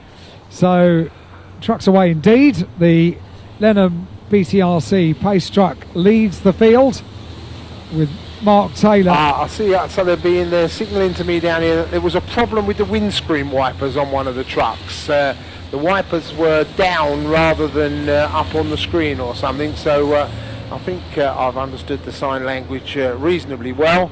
And that's the message I was getting from my my little team of marshals down here. So thank you for Good that, news. guys. Yeah. And that was obviously what the problem is. Flip the wipers back up and we'll get going. Good intel. So, yeah, wipers are most definitely required now. It's not raining as heavily as it was a couple of minutes ago. I'm just going to say it's not raining at all here, but you know, they might throw things at me from down below. It's so. definitely still raining, but just not as much as it was Yeah. about 5 minutes ago. Yeah.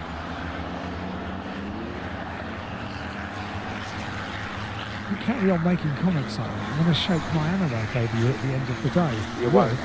I'm going to be out of here on my toes. You're mate. going to be long Yeah, gone. yeah. You won't catch me in that little smart car of yours. I'll do my best. Although it is a Brabus, I think. It is a Brabus, So it's yeah. got a little bit of poke. Oh, it has more poke than I can deal with, Yeah. that's for sure. Race control told me this morning that there was an oil slick underneath it, and of course, like a fool, I went down and checked and couldn't see any oil, and I went back and checked a half an hour later, and then one of race control came up and said to me, yes, they were winding you up. Oh right, okay. I am very gullible, I'm afraid. Us commentators believe anything, Howard. Yeah, we do. Yeah, we believe what we're told. We talk waffle, we believe waffle. Absolutely right. Pace truck is heading down towards Church, through Church and into Brooklands, Woodham Hill, and then we'll go through the club chicane to pull into pit lane and get race number 2 underway. Now, Mark Taylor, I would say, sitting there on pole, has probably got a good chance this time because he's had a reasonable weekend. He's got fairly good pace, and dare I say, his pace was probably as good in the wet yesterday than we saw in the dry race earlier on this morning. So I know he had a bit of a moment this morning as well and lost a bit of body work, and that door was his, wasn't it, that came off. So that's what relegated him down the order, hence put him onto pole position for the reverse grid. Lights are out on the pace truck as they come into the club chicane then. The Lenham storage truck from Kent, or from Wayhill, this one, down the road, will pull off the track as they come towards the line then, and at the moment Taylor holds the inside. And the lights have gone out, so I guess we are racing. I didn't even see the lights come on or go out. We certainly are, and the jump is held by the number 81 machine, so you're quite right. Taylor gets a good start, and you're also right to say he's had jolly good pace in these kind of conditions. They go for the first time down towards the complex. I can't see it. I can just about see the roofs. Maybe you can Yeah, see I'll see better what I than can I. see. It's not so easy now with the spray. Oh, Taylor's got a problem. Taylor's got it a bit sideways or something, because I'm sure he went backwards in the order. Let's have a look, see if I can pick. And it looks like the red one, that's going to be Craig Reed then at the front. Driving the, is that Craig Reed? Yes, it is. Craig Reed. Shane Britton into second position. Looking through the glasses doing this one. Then it looks like one of the GT trucks, and I guess that's Martin Gibson, because there's no bonnet on it, so it's not Stewart. Then that's probably Mark Taylor next up.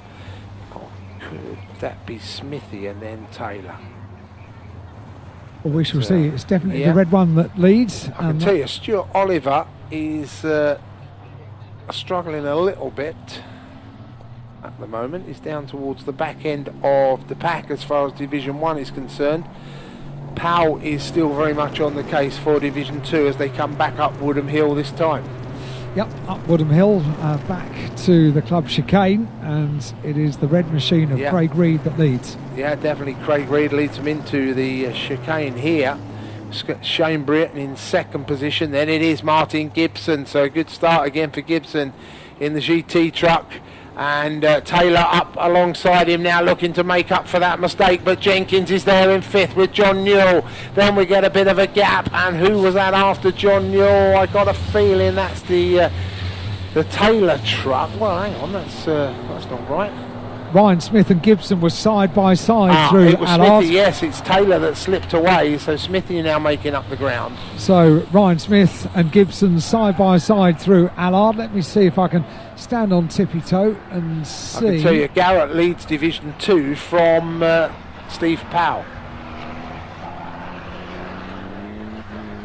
Have you got anyone, Alan? Can you see anything? So I've got lots of lots of Team Hard pink bobble hats that just obscure the You can only complex wear for one me. at a time. There are 4 of them in total, and it's the pom-pom, I'm afraid, that gets in the way of the exit of the complex. But very exciting through Allard with Ryan Smith going side by side with Gibson on that occasion. Craig Reed has gone. He has gone off into the well, it's not the sunset, is it? It's into the rain clouds, probably down the bottom end of the circuit there. He's made He has good got escape, the jump hasn't he? at the moment, yeah, on Gibson for sure. Certainly has, as he comes through Church up Woodham Hill. Now then, that's Gibson in second place, just with the single light on, and then I'm guessing that's now still Shane Britton in third, with Jenkins climbing out. It's Smithy up the inside of Britton, and Jenkins has gone with him, looks for the gap, pushes Britton a little bit wide. Jenkins has gone through to fourth, so it is Reedy that will lead and pass me with Gibson. Then Ryan Smith, the reigning champion, in fourth place, 69. Next up's Gibson. Then John Newell now starting to have a good look at the back of Shane Britton, and as they get to you, Newell surely will make the move. So Ryan Smith and David Jenkins tied together as they head down.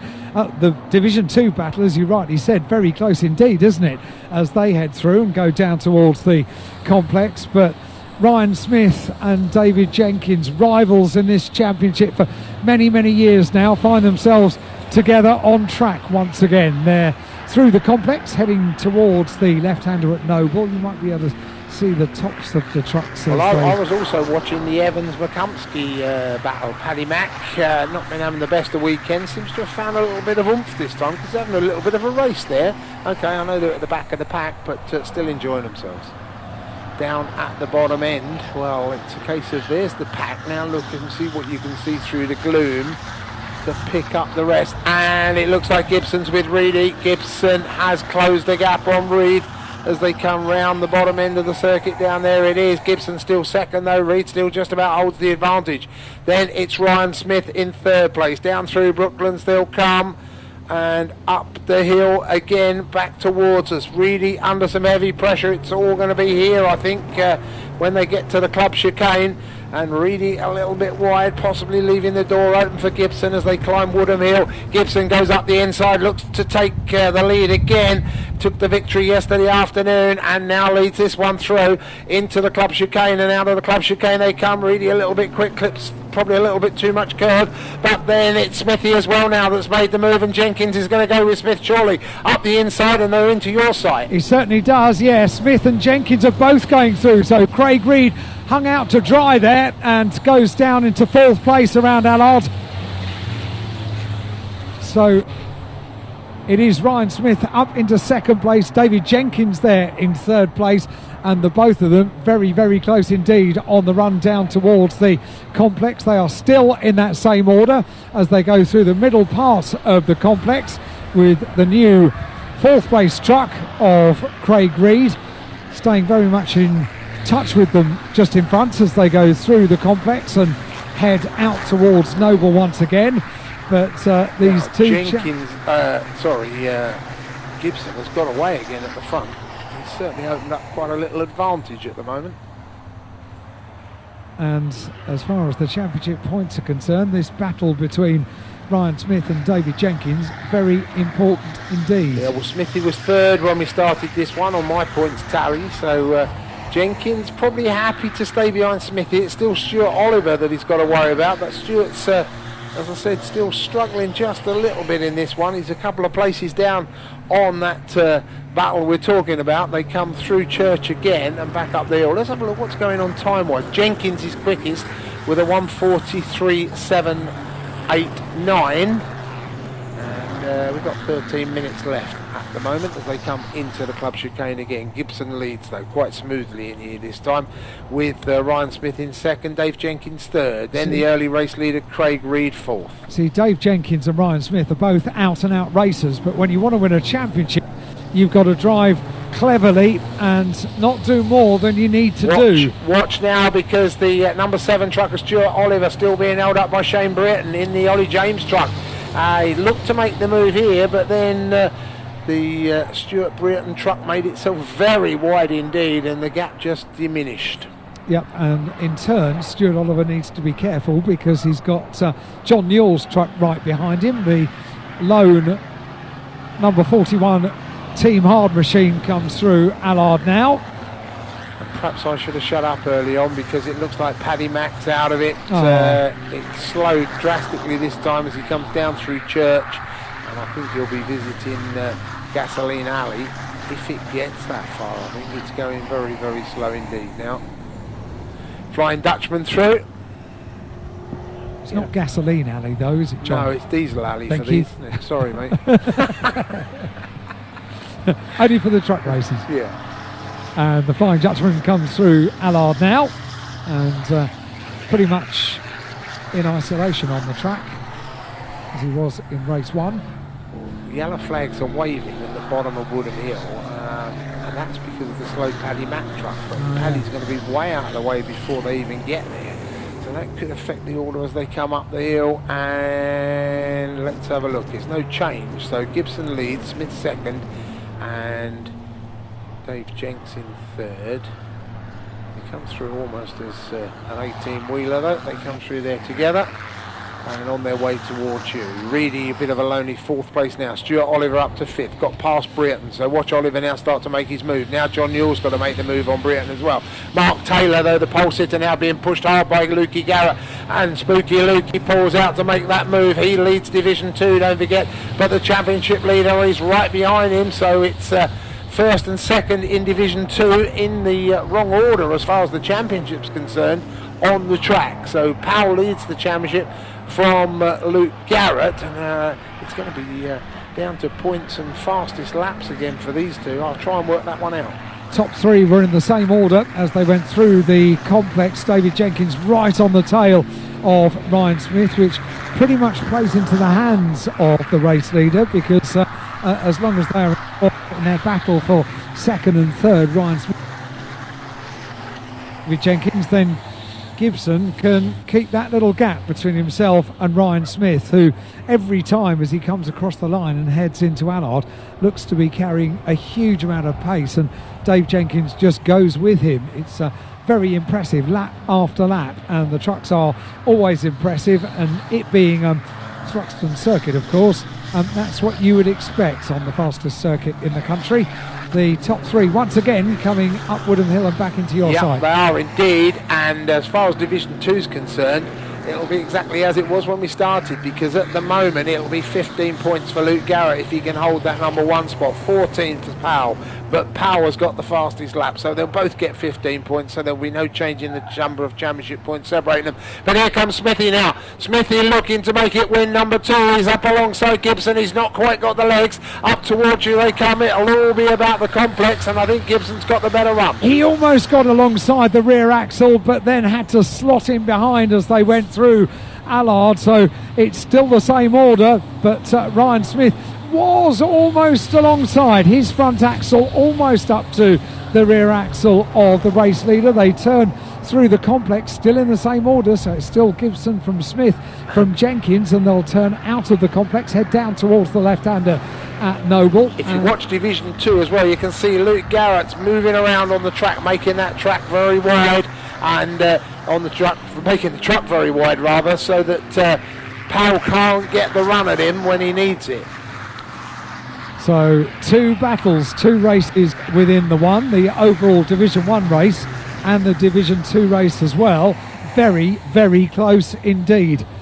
How much longer have we got on the clock, John? Forgotten all about that. 8.5 minutes, just under. 8.5 minutes left to go. So we've got a good few laps left for this battle to resolve itself for the top 3. They're in Brooklands, and headlights ablaze. They're still all together. They come through Church down to the bottom of Woodham Hill, and they're side by side again, so I can only assume that's Smithy that's trying to make the move on Gibson again as they come up the hill. Has he got the legs? He's up the inside, is Smithy. Can he just edge out Gibson as they come into the club chicane? No is the answer. Gibson plows that truck across, just doesn't leave the gap. Leaves the gap open, but not quite wide enough for Smithy to come through. Smithy's up alongside him again now. Shiny, this is it. They're side by side at the stripe. Over the stripe they go. Side by side through Allard, and Smith has just got his nose in front, so slots in front of Gibson. David Jenkins decides that discretion is the better part of valour, and he just watched that play out. So we have a new race leader. 4-time champion Ryan Smith it is that leads, Gibson in second and Jenkins in third. They turn through the complex now, still in that order, and that was brave stuff down the inside at Allard with Ryan Smith. Sorry, John. No, I was just concerned you've got 5 more in a little battle locked in there.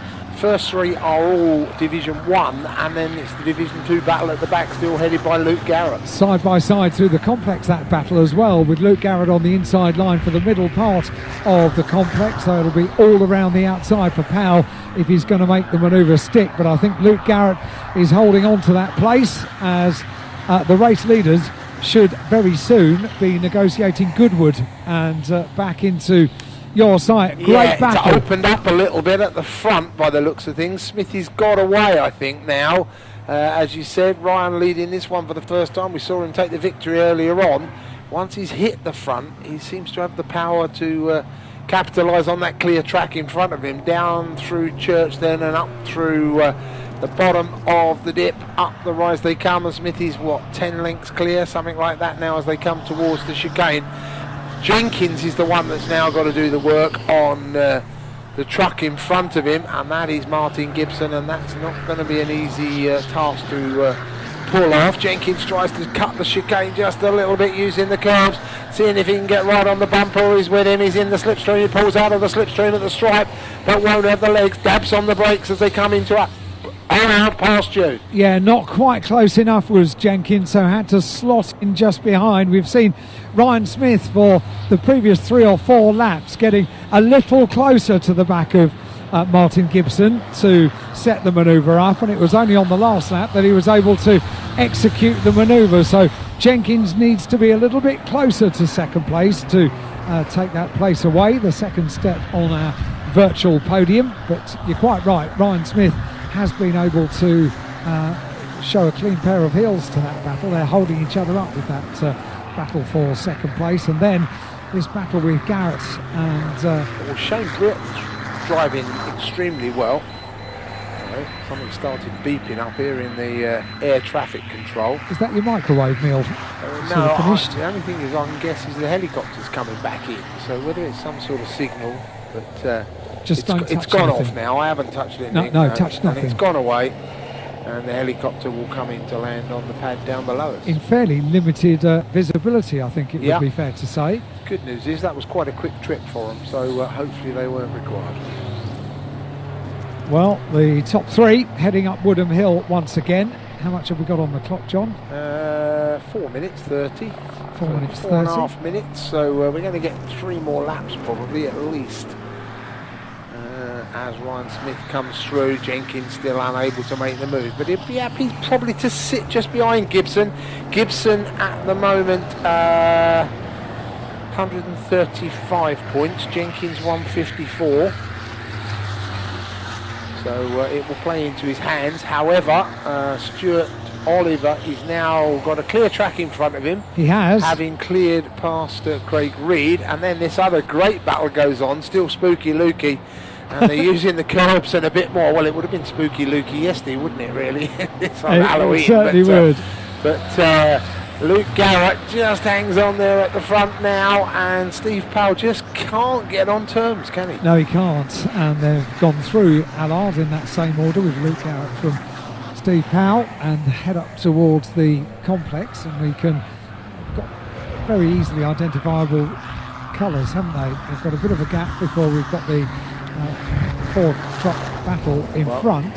Just to set the cat amongst the pigeons, Ryan Smith has now put in the fastest lap, that last lap through, at 1:42.354, which means that Jenkins no longer has the extra point. And come the end of the final race this afternoon, points are going to be so critical and important, and it can sometimes come down to just 1 point. We shall wait and see. We've got a little bit more moisture in the air once again, and that's something we haven't had for a little while. There was rain before the race got underway, and then it stopped. We got the race underway. The damage was done. I get the impression then they come back towards us again. 2 minutes 35 left on the clock. Across the stripe it will be 2 minutes 30 as Ryan Smith brings them through. I got a feeling that Dave Jenks probably will want to stay where he is. He'll know that Oliver's far enough back, and it'll be a couple more points in the bag for him as Oliver comes round the Flying Dutchman. But Jenkins will push hard on Martin Gibson, hoping for a mistake, and that will make it game, set and match really. But he won't want to get in a fight with him. He will not want to have any truck damage or anything like that, so he'll sit there and just wait for a mistake. And it goes against the grain of the way that Jenks normally drives. He's normally one to go for any opportunity, any open door, he'll go for it. But today, a championship title in 2020 is up for grabs. Well, And, I was down chatting with them this morning, and they were in, I was privy to the middle of their team talk, so I better not say too much, but it's really what they were talking about. They've got to do their own thing, concentrate on what they're doing, and stay out of everybody else's way, basically, and that's what Jenks is trying to do at the moment. that's the way to win titles. Certainly the way to win titles is not to have a DNF. That would be the last thing that you would want on potentially the final race weekend of the year for the British Truck Racing Championship. The top three heading up Woodham Hill once again. They're going to go on to their final lap. Having said that, we said Jenkins probably just backing it off and just biding his time. He's just put in his personal best last time. Well, what do we know? 1:42.941. Where's Smithy? Here's Smithy into the chicane, and he will go up and across the stripe with about 50 seconds, something like that, left to run. So it should be checkered flag next time round. There's Jenkins then going to close in again on the back of Martin Gibson. Those trucks are now clear. Very, very sensible driving from Jenkins this time. Didn't even jink out and have a little look. Just Oliver fourth now though, so Jenkins can't afford for a mistake. No, he can't afford a mistake. There's a fair bit of tarmac between them as the 10-time champion comes through, Stuart Oliver.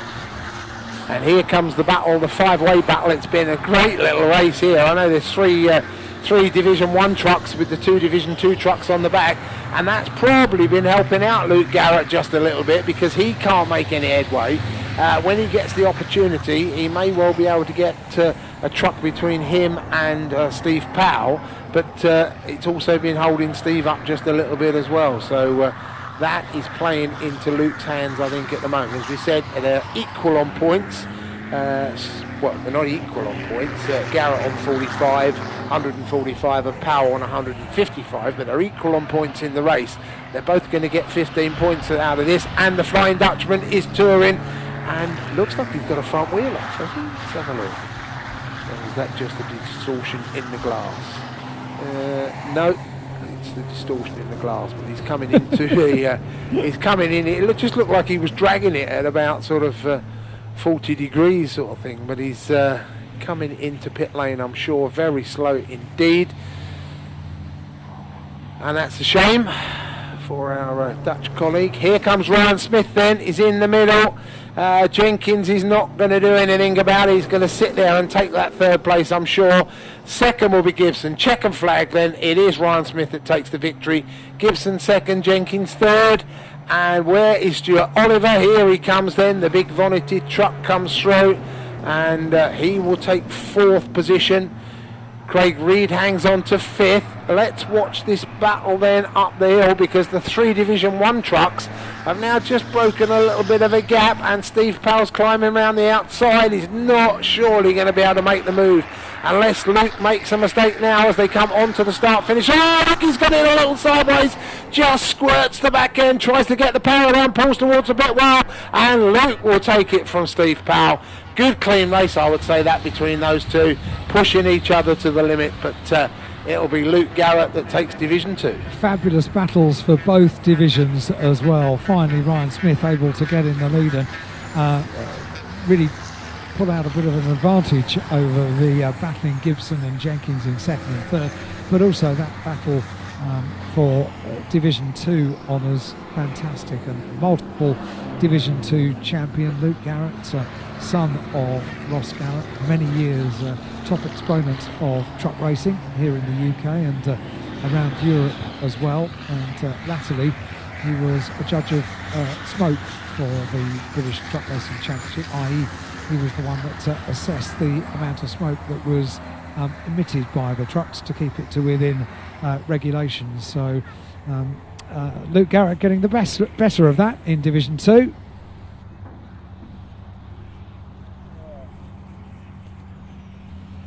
Final few trucks taking the checkered flag now, up towards the line and easing well off, and getting a round of applause from the crowd down here. The number 6 machine comes across the line. It's John Powell, and we now are about to go into our second short break of the day, which is a tea break. So it'd be wrong to order a cup of coffee now. It's got to be a cup of tea in the afternoon. Championship points already sorted as the trucks come back in for Division 1 anyway, because Steve Powell and Luke Garrett, the gap between those two remains the same. However, it is Jenkins still leading the championship on my calculations at 167. Oliver slipped 1 point that time. He was 6 points adrift at the start of the race. He's now 7 points adrift. He's on 160.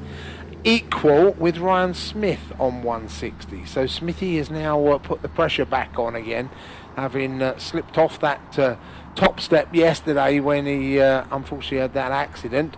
Then it's Martin Gibson on 149 and John Powell on 139.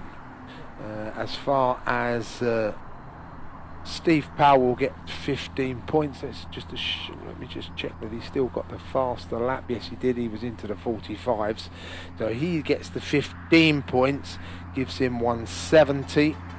Garrett will get 15, gives him 160. So still the 10 points separate those two. Craig Reed never scored. John Powell this time was down in 4th position. He'll get 11 points for that, which gives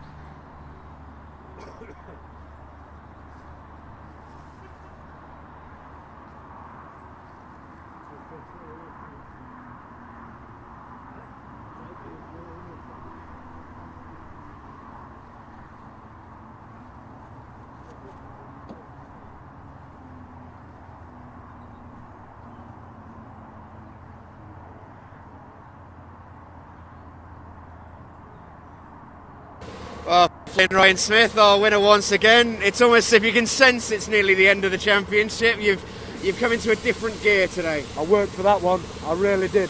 I was cautious at the beginning to get used to the track conditions, played it nice and just picked my way, touched no trucks, you know, confidently went through them. You know, I really hope that this Brands Hatch, because at Brands Hatch we've had so much unreliability this year, and you know, that's what we can do, what we do every race, but we've had some blips and we've had some mistakes. Fair play to the competition. Martin raced fairly. I showed him room where we need to show him. You know, it was fantastic. We've really enjoyed that, to be fair. Yeah, I was just going to say, I actually asked about Martin. He's obviously fairly new to the championship. He gave you an amazing race there. It really kept you honest all the way through. He did. I had to be careful with Dave behind me. If I attack Martin, so I had to pull a gap. Dave was weak out the chicane. He was at his weakest out the chicane. So I knew I could pull and have a go at Martin. Martin was very cautious down the back, and I just thought if I carry more speed than him and get on the throttle, and he got on throttle a bit early and slipped up the inside, but Dave was the concern then, so I had to pick my spot with Martin, but fair play to Martin. Yeah, it was an absolutely awesome race. Dave, you're just joining us here alongside, so we'll bring you in if we can get you to put your mask on. What an amazing race that was. You've been near the front of nearly all of them. Yeah, talk us through it. Tough first few corners. Obviously Ryan did a great job to battle his way past Martin. You know, ultimately that led to getting the fastest lap. Those might just be the 2 points he's going to need later on this afternoon. So, yeah, that could have just been a championship decider. Let's see. But great racing. I thought Ryan was dead fair with Martin. He was engaged once or twice, and it was only going to end up in a mess, and Ryan had to get out of it. And obviously I was breathing down his neck. And, yeah, it was a good race. There seems to be an element of sort of 4 or 5 flashpoints almost every race where it seems like it's right on the edge of just descending into madness, and it must be so intense to be a part of that. Yeah, intense is a good word for it probably today. Yeah, no, it's good, but the pressure will be starting to mount now, ready for this last race. There'll be a pressure point here at some point, that's for sure.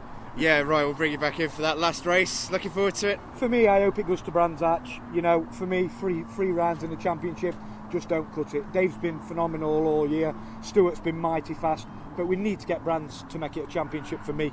So, but we'll keep plodding away, and let's pretend it still is a championship for now and take it down to the showdown. Nice words, mate. Thank you. Congrats.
Well, back down in the paddock, we're almost ready to get out for race 2 of the open competition here. This is the car belonging to Ian Knight.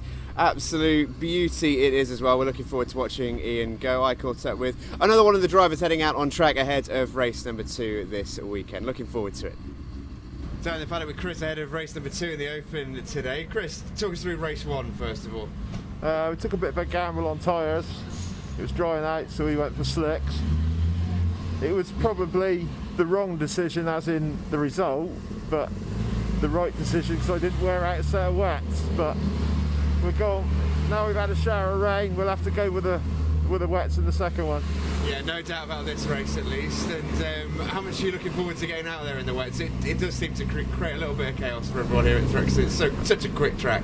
I love the wet, so it doesn't really worry me.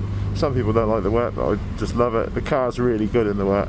And talk me through the car, because we've been admiring it all day in the paddock. It's an absolute beauty. Tell us a bit more about it. It's a Ginetta G55 GT4 car.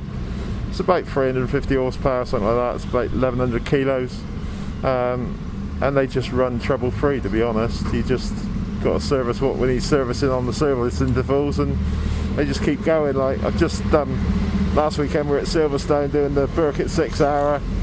We come back, check the car over, and straight back out again. It just runs like clockwork, the car. Which really makes things easier for you, I'd imagine. But what's it actually like to drive once you get to start to enjoy it, not just getting out on the track? It's a sort of car you've got to carry a lot of corner speed. Because of the power of the weight, it's probably less than some of the other cars, but the handling is much better. So you tend to have to carry lots of corner speed with the car and just keep your momentum up, and then it's quick. But it takes a bit of getting used to. Yeah, I bet it does. Well, Chris, thanks for talking to us and best of luck in the second race. No problem, thank you.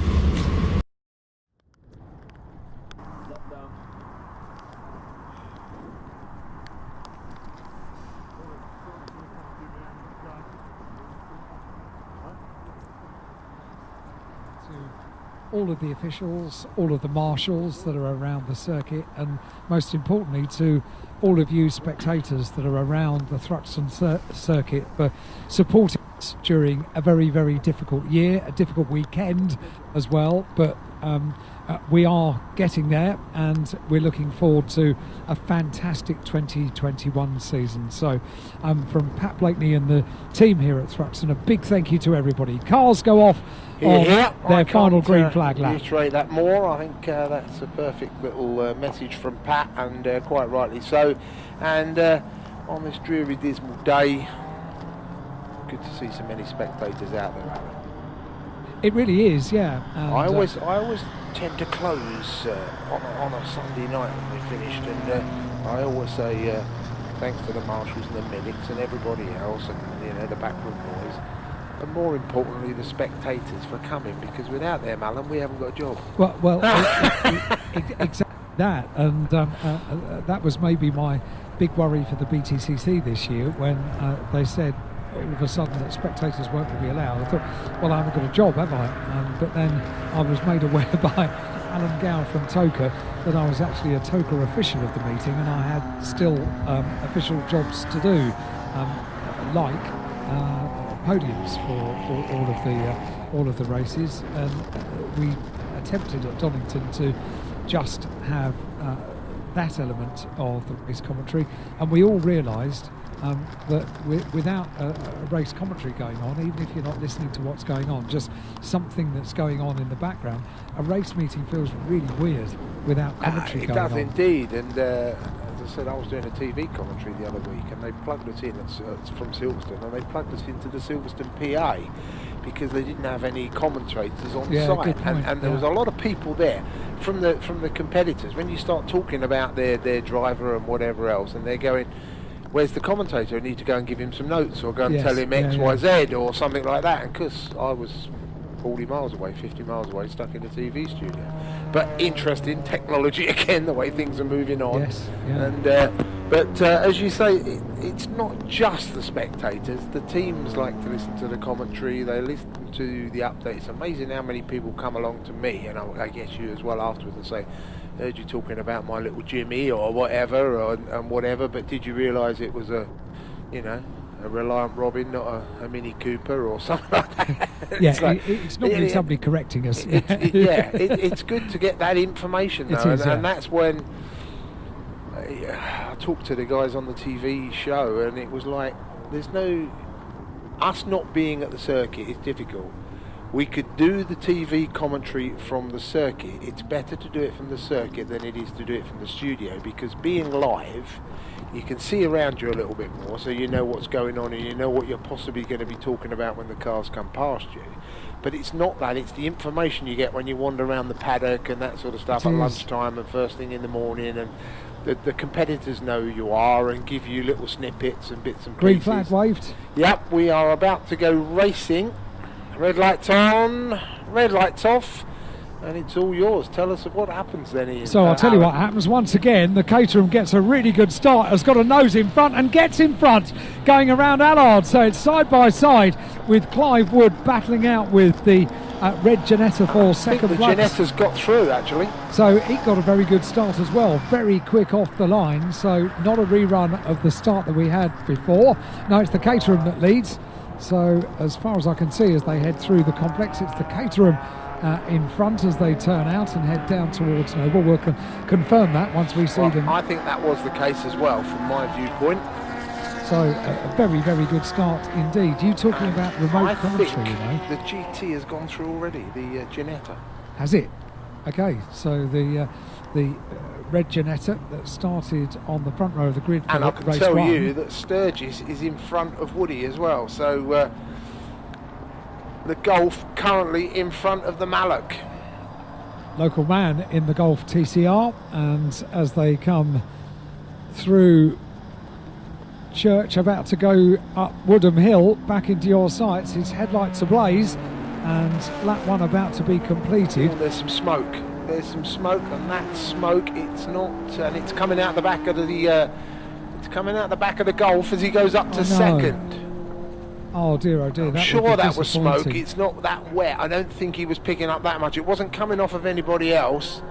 Let's just have a little look. It looked clean through here as they go through. So Sturgis now pushing Everall quite hard, and then Woody now closing in on the back of the early race leader, the Caterham, with Popovic, I think, up into 5th position. So exactly as you said, the Ginetta having a very, very good start and a very good opening lap as well. Leads from the Golf, the local man driving the Golf TCR from Andover, just down the road, Jamie Sturgis in second place. Car looked okay. Yeah, I'm going to say hopefully I'll stand corrected. Perhaps it was water, but it definitely wasn't really coming off either of the other cars. We did have a bit of rain in our tea break.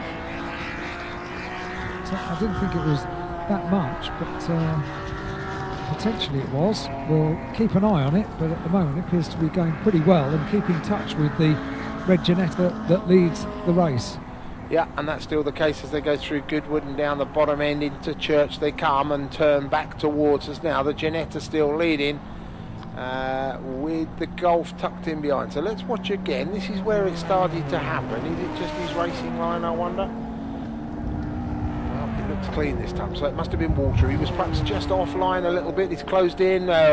Woody's gone through as well. Clive Wood up into 3rd, so we're now getting the better of the Caterham, and Wood closing in on the back of the two saloon cars as such. Well, I suppose it's saloon car, is it? Or is that a sports, the Ginetta? I don't know. Which one? The Ginetta? Yeah, we call that a sports, or we call that saloons in today's for today's category. It's a sports car. Yeah, all right. Yeah. So sports car leads saloon, I think you're right. Car. Yeah, it is a sports car. 1:25.927. That's the fastest lap, and that's gone the way of Clive Wood in 3rd. Well, that was fairly obvious. We saw him close that gap down quite drastically that time. They head out of the complex to the top 3. They turn out of Seagrave and head up towards Noble.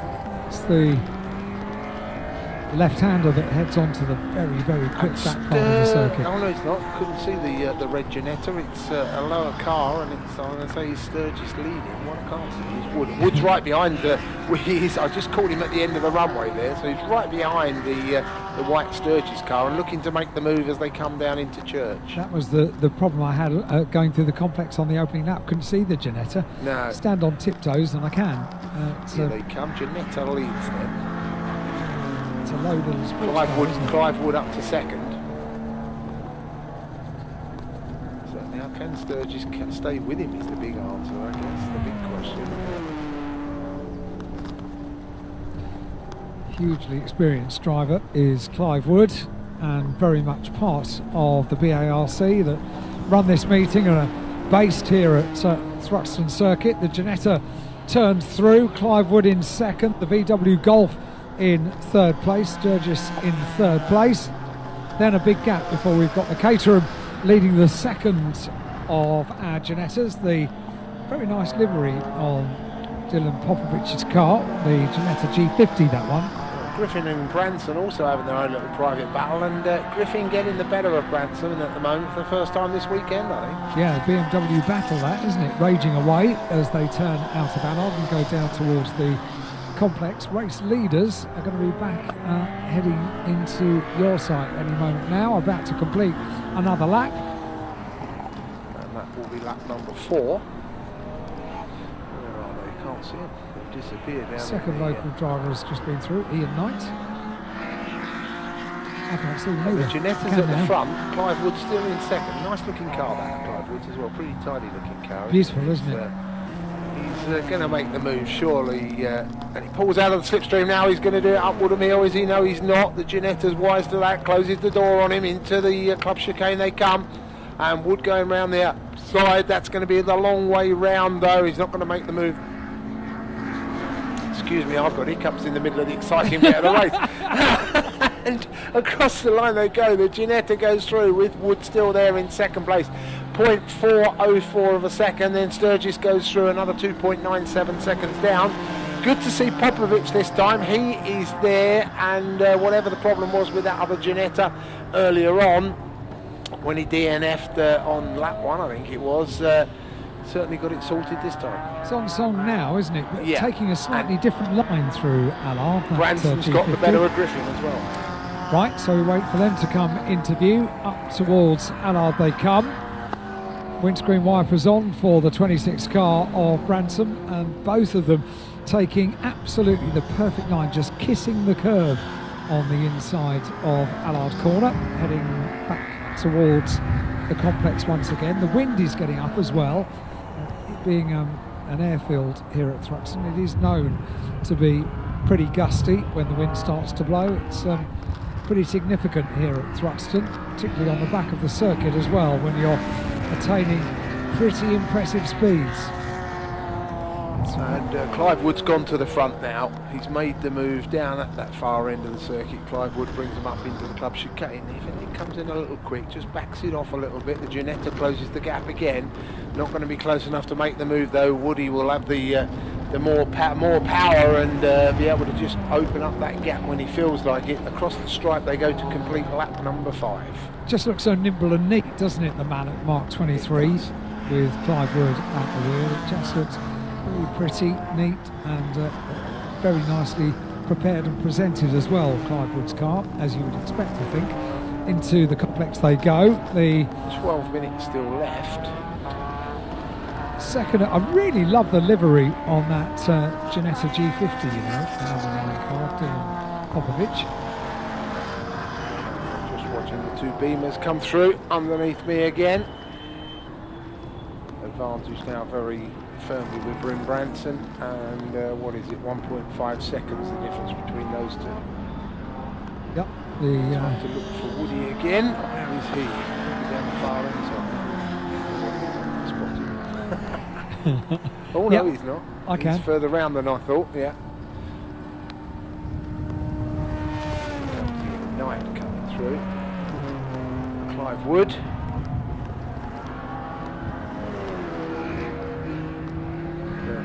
Drive earlier on. Looks like he's into one again this time, as you say. It's his way around Thruxton. Be up with the traffic soon as well. The first of which, Ian Knight, local driver, number 666, is within the sights of Clive Wood as he goes through Allard. The Ginetta keeping in touch with him in second place, then Sturgis in third. So the top three pretty much in a class of their own at the moment, aren't they? Yeah, well, Bennett meaning still able to hang on to the other Ginetta in the Caterham, so It's just again waiting perhaps for the little bit of a mistake. I don't think quite got the power perhaps to get by under normal race conditions. But slightest mistake, and I'll have that gap. Orange, very much the colour of Ginetta as a car manufacturer, a British car manufacturer based up around the Leeds area, and that car, that number 9 car, is presented pretty much in corporate Ginetta colours. Looks absolutely fantastic. Here come the BMWs. Windscreen wipers going on the 34 car of Well, David we've not Griffin. got any rain here, so whether it's raining down the bottom end of Some spots I've got. yeah, I think we might have just have a couple of spots now. It's not too much at the moment, but certainly it's swirling around in the air. Normally I wouldn't know that being in the commentary box, but being out in it, I'm more and more aware of it. So just a few little spits and spots, not really enough to particularly change the condition of the track. Here comes Clive Wood again, across the line, breaks the beam, heads into Allard. You can see the spray still being kicked up from behind the Ginetta in second place, heading down towards the complex. Then third place, Jamie Sturgis in the TCR VW Golf. And not having the race yet earlier on, is he? It's time for him to start closing that gap down a bit now, and maybe not just got the power.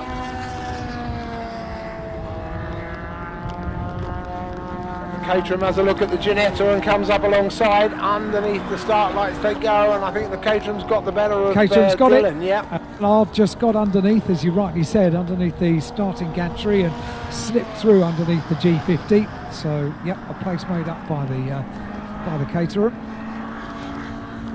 They've peeled off. We've got a trio of battles, if you like, haven't we? Because here's the third of them with the two BMWs. Yeah, well, they're the two classic cars from yesterday, so they're in their own little battle.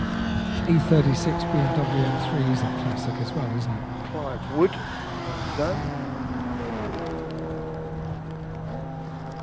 Now, as he comes through the club chicane, number 50 car, over the stripe he goes. Yeah, it's raining a bit heavier now. Then the 69 car, well, but yeah, wipers are definitely on Yeah. Sturgis's car. We've got a little bit more on the windows here now as well, so... Yeah. And that was much more cautious that time for the Ginetta in second place. So, Chris Everall. The flat roof next to me is almost dry, where the wind's blowing the water, I guess, off of the roof. It's almost dry, and then when the rain comes back, it fills up again. Most of the cars got wipers on, or those that have got wipers have got wipers on coming through down here. I noticed the Everall Ginetta did not have wipers on. Certainly the Caterham will know what the weather condition is doing, as Andy Thompson,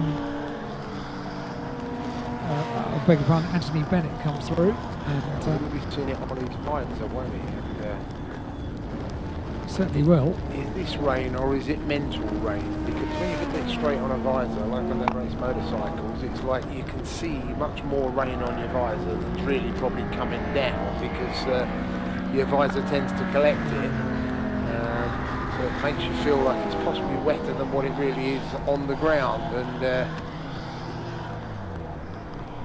bit of mental rain to start with until it gets properly wet. Rain that spooks, I think, Yes. is what drivers say. Yeah.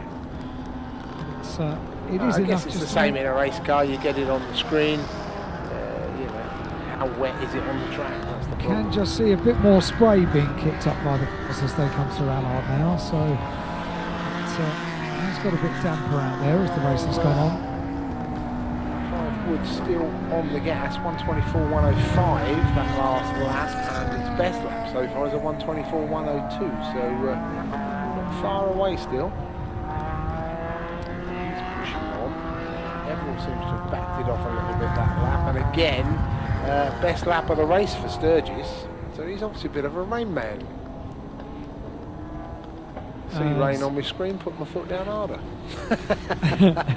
Anthony Bennett comes through in the Caterham, driver from Salisbury, and then it's a local battle, isn't it, with the little Golf 666 of Ian Knight as trucks start to appear down here in the assembly area.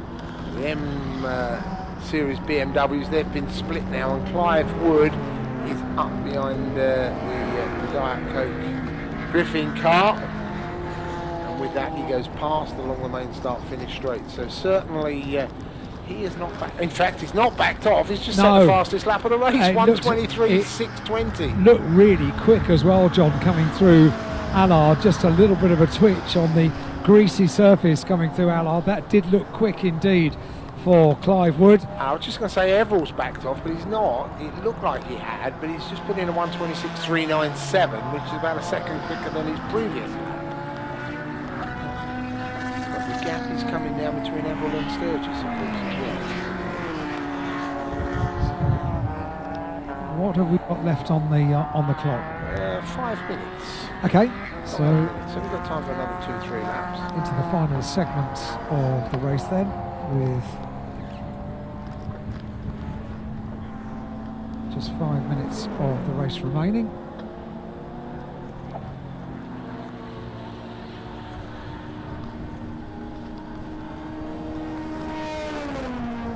Caterham and Genetic pairing come through.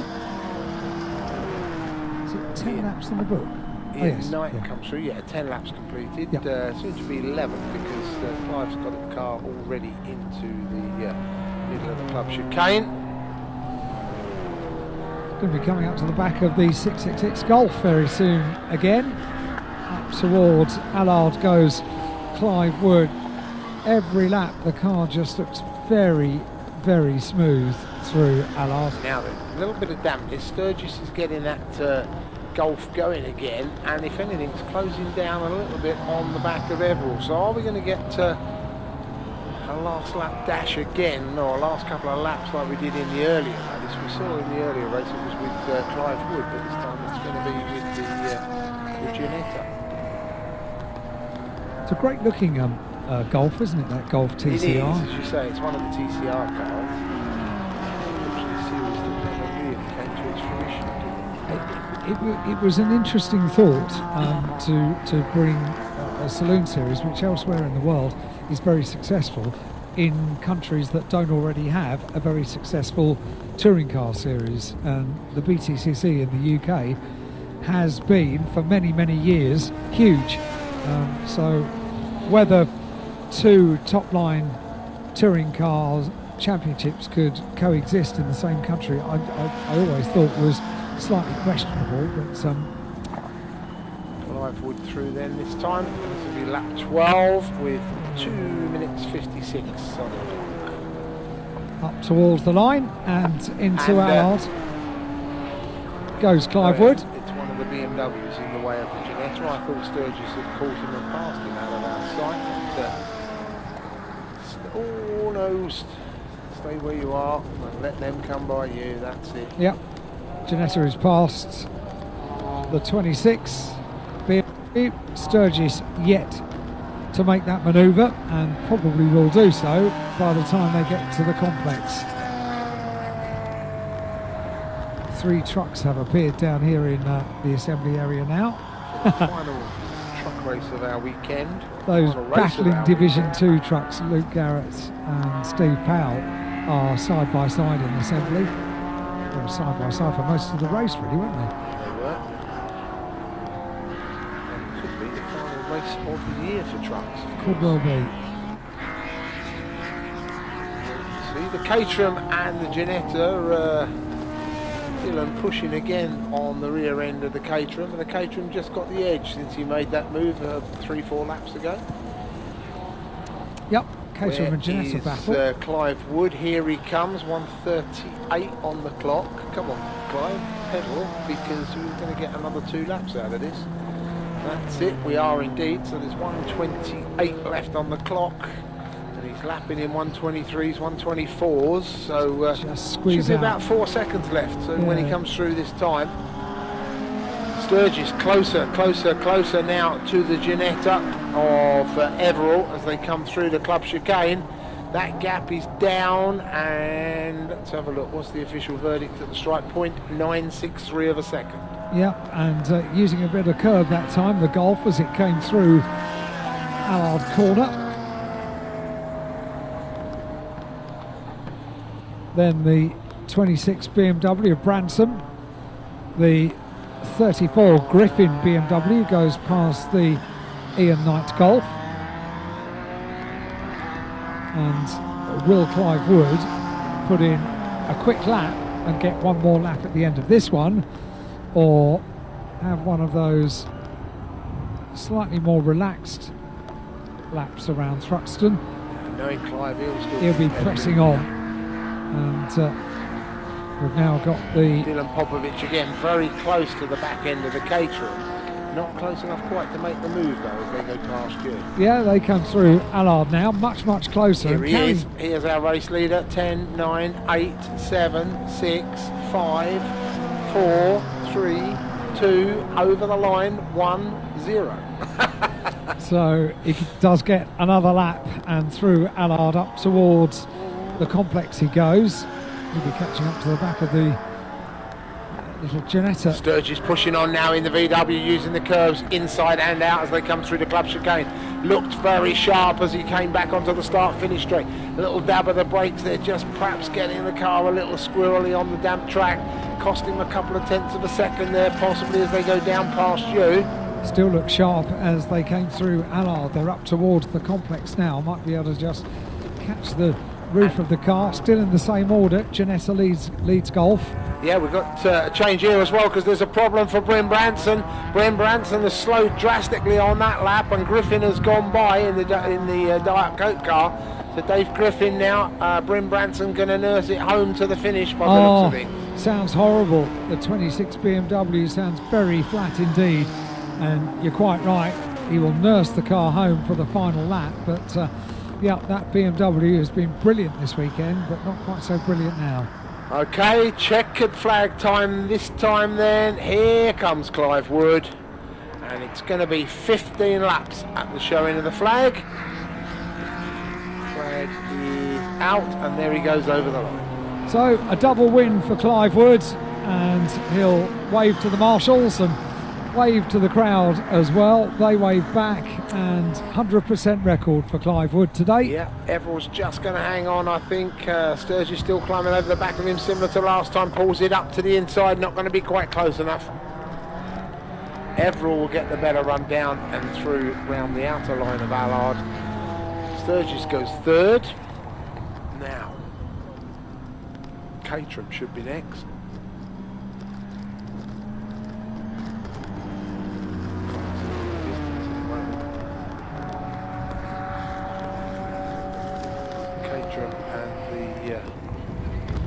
GT we're looking for. Oh, here they come. Oh, is it? No, that's not. There goes Griffin across the line.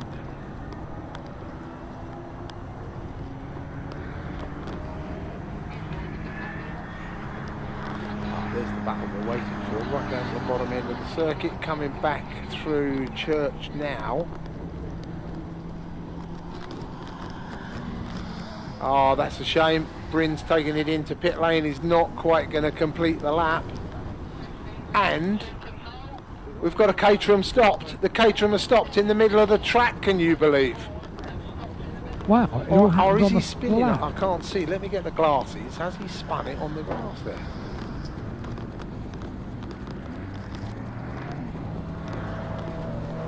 I'm not sure what's happening there. It just stopped. Oh, no, hang on. It's done a Caterhamism, it's dumped its mudguard. And I wonder if they got a little confused because Clive Wood has come past them. They weren't that close last time because Woody was on his own, wasn't he, I think? He was. But they're now behind Clive Wood, so they will no doubt bring it into pit lane.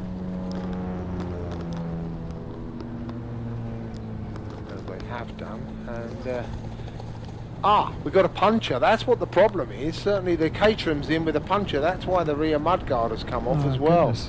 I saw a puff of, well, what I thought was smoke, and I wasn't going to say anything because when I said it just now, it was obviously dampness, but this time it was smoke. It was obviously the tyre letting go. Tyres, goodness. And where did it let go? Let go just coming through Church, so wow. Somewhere there. So a lucky man, really. huge stresses on the tyres at Thruxton, particularly in the height of summer, at the kind of speeds that they... So Clive Wood takes the victory by 20.9 seconds from Chris Everall. And has just pulled into the paddock area with 2 races complete, 2 race wins, and a good job done today. Indeed it is. Sturgis, Popovic, Bennett, Griffin, Branson and Knight. So they were actually, they've been reversed, Popovic and Bennett, and rightly so, because Bennett did come in behind Popovic, although they didn't actually take the flag, so I would say that was fair. As the rest of the cars come in, then we get ourselves ready for the final race.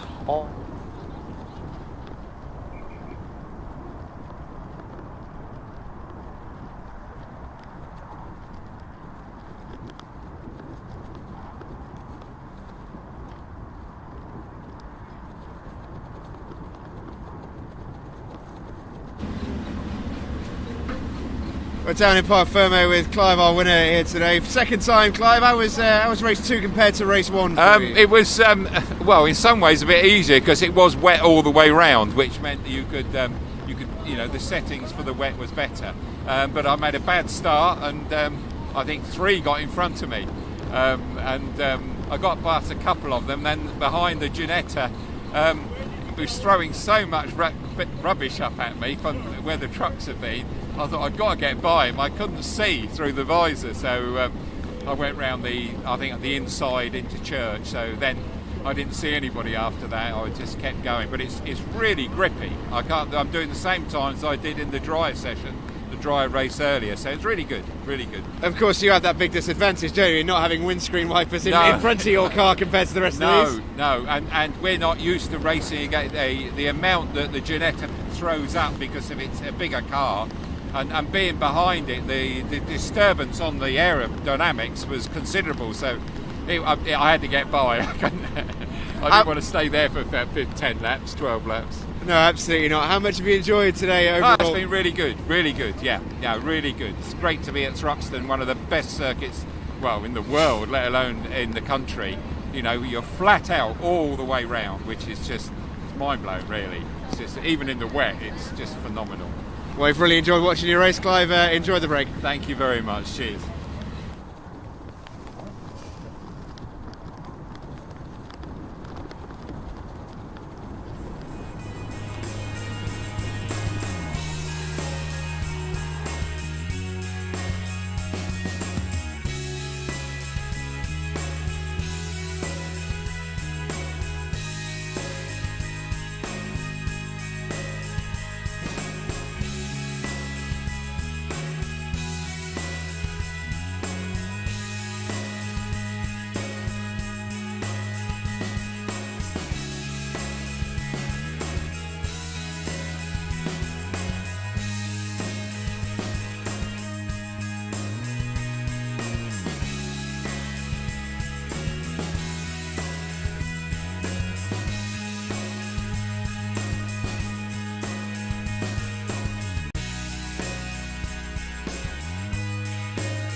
Big rigs are just getting assembled behind us. It is almost time to go for our final race of the weekend.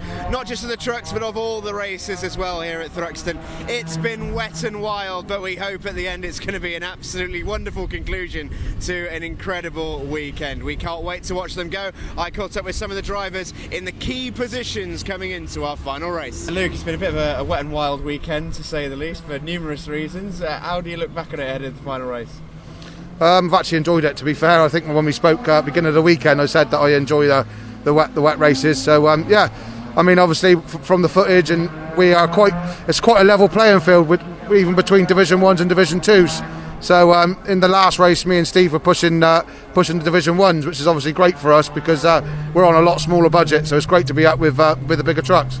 And you're also pushing each other all the way as well. It was a great battle in that last race in particular. Yeah, unfortunately, the race before, Steve's very great racecraft, and obviously he dummied me into the corner. And once you're alongside, you can't shut the door. So for the last race, I made sure I kept it nice and tight and nice and clean, and he couldn't get past me. So that was great. With Stuart and Martin ahead of our final race today. Stuart, we'll start with you. It's been such a frenetic weekend. It's been wet and very wild for a lot of it for so many different reasons. What can we expect from the pair of you, I guess, heading into the final race? Yeah. Well, firstly, I'll compliment you on the slogan of wet and wild, because that it has certainly been. But no, we just take it as it comes. The reverse grid certainly throws up lots of excitement, and unknown, I think, is probably the key word of what a reverse grid is. So we're further forward than the guys that have been doing well, or slightly better than us, should I say, this weekend. So looking forward to it, see what we can do. And Martin, you were involved in a heck of a race at the front last time out against Dave and Ryan. Talk us through that a little bit. Yeah, it was difficult, to be honest. Obviously struggling for grip and struggling for traction, but it was just, the plan was just to stay with them basically and not do anything stupid, which thankfully I didn't. And what are your thoughts heading into the final race? Sorry? What are your thoughts heading into the final race? Survival again. 1 and 2. We're not bothered which order, just first and second will be fine. And Stuart, a question for you regarding the championship as well. We're not sure at the moment as it stands what's going to happen relating to next week, whether this will be the last race of the season, never mind the event. Do you have any thoughts whatsoever on that championship, or is it that same mantra you told me before?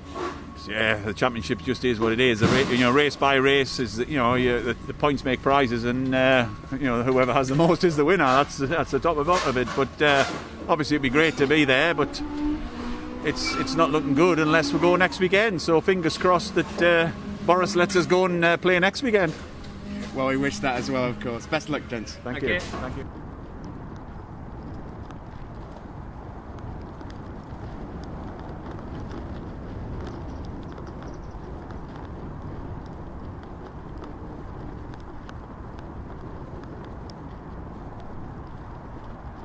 Funeral is this week, so they've got to go back to Holland for that. He said, but I think that's it. We'll take the truck back and everything, and we won't be doing brands any rate. So, well, that's a sad story, isn't it? They do have a little remembrance plaque on the truck, so this race will be, I'm sure, in his memory. So that's the 1 minute board being given out now. Is it? Yeah, it certainly is. I know, because it said 30. Look at way. So I've got this worked out now. That's 30 seconds. Yeah. I can see the board now. Okay, very good. So this is the countdown for the final pace lap. I'm pleased to say that those spots of rain that we had a couple of moments ago have now ceased. So the pace truck leads the field off, and Mark Taylor with a... Must have warmed up out there as well, because my two lady marshals down here have now got jackets open, hoods off, they're in full summer mode. That is brave. You know, they're ready for the sun to shine. So behind the Lennon pace truck, they head off with the horn blowing on the pace truck, heading up towards the complex. Campbell, Cobb, Seagrave. Very much a land speed record feel of the complex. And then continuing the theme down towards the left-hander at Noble. fantastic circuit, Thruxton. Just a wonderful, wonderful driver's challenge in whatever you choose to compete with here at Thruxton, be it a car, be it a truck, or be it potentially a motorcycle. For any driver or rider is almost in the UK the ultimate challenge. Not only is it the quickest, it's probably one of the most abrasive as well, Alan. It is, yeah, difficult for tyres. Demand on tyres, yeah. It does, yeah. Huge forces at work. Not necessarily so much on a day like today when the circuit is a little wetter, but certainly when the temperatures are high in the height of summer, yeah, it can be pretty demanding on Thruxton with the physics of adhesion to the tarmac. So waiting for the high, tall Lennon Pace truck to come into view. It does so now. Down towards the very, very quick part of the circuit once we get racing underway. Have we ever had a Formula 1 cars around here, like proper Formula 1 car? When I say proper, he's going to shoot me for that. I know Bill would have no doubt driven one of the classic ones around here, but if we had a current sort of Formula 1? For the 25th anniversary, the Silver Jubilee meeting here, Damon Hill came down with the Rothmans Williams team and brought the current F1 car, and the idea was going to be for a few laps. There were technical problems with the car that prevented it from firing up initially, and a rerun was designed, but it was wonderful. And yes, Damon drove an in-period Williams F1 car around the Thruxton Circuit. What sort of lap time, do we know? I don't remember. Was he pushing on? Or it didn't take long to come back and be interviewed, though. No. Okay, here we go then. They come into the club chicane, hopefully for the last time of asking this weekend. As far as the start laps are concerned, the Pace truck pulls off. Jono takes that into pit lane. We watch the lights are on. They come towards us. It's Taylor on the front. Then it's John Yeo. The lights go out. We are racing for the final time in the British Truck Racing Championship here at Thruxton. Taylor's got the jump, so Taylor in front, and then it's Brereton that's, I think, going to get a nose in front by the time they go around Allard. But keep an eye on Stuart Oliver as well. He needs for the championship to have made a very good start, and he was able to effect that as well. So Stuart Oliver getting off the line very nicely indeed, but it's Taylor that leads as they go through the complex for the first time. Are you going to do mathematics? Yeah, as we go? I'll try and do it. Yeah, but Jenks needs to stay in front of Oliver, really, doesn't he? 7 points difference at the minute. Smithy's his problem, because Smithy will soon take 2 victories today if he gets away at the front. And Jenks can't stay with him, then that's when it's all going to get a bit complicated. So our very own Carol Vorderman will work out the scores as the race goes on. Consonant, would you like? Or vowel? So they come into view now, having negotiated Goodwood down towards Village. And I think that's Taylor at the front still. Through Church, yep, it is Taylor. And I'm guessing John Newell tucked in second. I think it was Brereton that got the jump at the start, but we'll see when they get down to you. Yeah. You might be right, but then that looks like Martin Gibson up there as well. Let's have a little look. Let's wait and see. Let's not surmise. It's definitely Taylor. Oliver up to second. He means business this time. Stuart Oliver then in the Kelso truck. He's up to second place and pushing hard already on Mark Taylor. It is Burton in third position. Then it's Jenkins in fourth. Mudguard flapping behind him. It's John Newell. Oh, the Taylor's truck. That's Smithy. His driver's doors open as he goes through. Then the 77 of Martin Gibson, then it's Reedy, then it's Powell in front of Garrett. So that is Division 2 as they are in the championship order. Yeah, and John Newell right on the back of Jenks as they came through that time. Watch Ryan Smith though, door open. So I didn't see that bit. It was hello Steve Horn, nice to see Steve Horn down on the balcony as well as we look into the distance. Yeah, they've turned out of the complex, accelerate down towards Noble once again, but it was just significant, I think, to see the pace that Stuart Oliver. He's got it. Oliver leads, yeah, I think. He's lost none of it, has he? 10-time British champion. He can turn it on, can't he, when needs be? 15 points for the win, plus the one for the fastest lap, and Oliver will have that in the bag at the end of this one.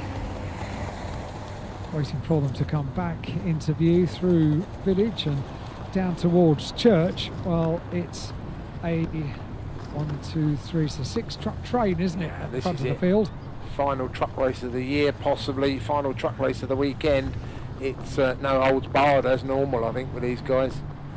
Here they come. Oh, look at this, they're through abreast as they come up the hill into Williams, using the tarmac and almost a bit more. Keep it on off the grass, because they're not going to get any grip at all. Oliver leads then. It's still Taylor from Britain, and Smithy climbing all over the back of the 69 truck of Dave Jenkins. Jenkins still there in fourth. Smithy's trying to get through, can't quite make it. Gibbo's not got the room. He has to come across the inside of the chicane just to give himself room, otherwise it would have been a little tap into the back of Smith.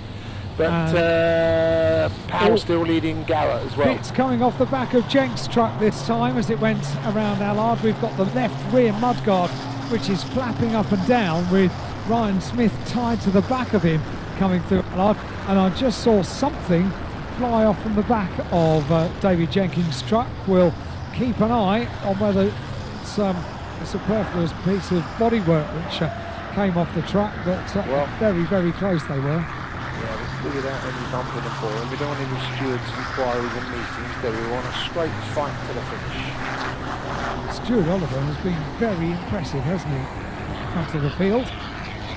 And you don't win 10 championships in the British Truck Racing Championship without being an incredibly impressive driver. Stuart Oliver. 7 points between Jenkins and Oliver, and at the moment it will be a difference of 5 points. No, difference of 5 that Oliver's collected, so it's a difference of 2 points at the moment, although Gibson has now put the fastest lap in, can you believe? So that helps out Jenkins, means Oliver goes back to 15 points, not 16, with that extra point. But the gap is opening at the front. It was a 1 second basically last time when they went across the stripe. That's more than a second now. Still Taylor, I'm assuming that's Taylor and not the Smithy that's got through.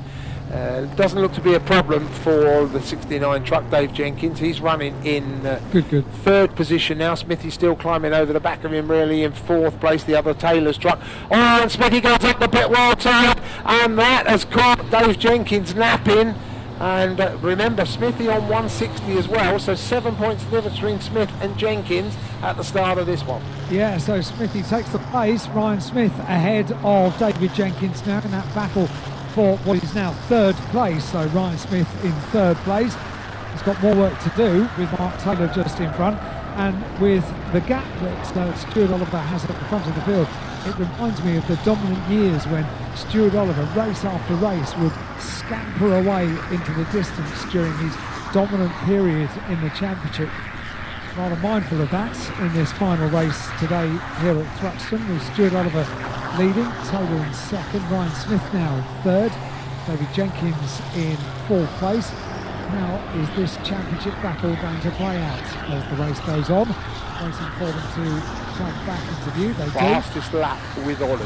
Thought it might be, because you can see the gap that he's got over the battle for second, third and fourth place through Village down towards Church, and Stuart Oliver is really able to show at the moment a clean pair of heels, isn't he? Yep, and they're getting even cleaner, to be honest, because that gap looks to be opening. It's still that Martin Gibson now gone up to second.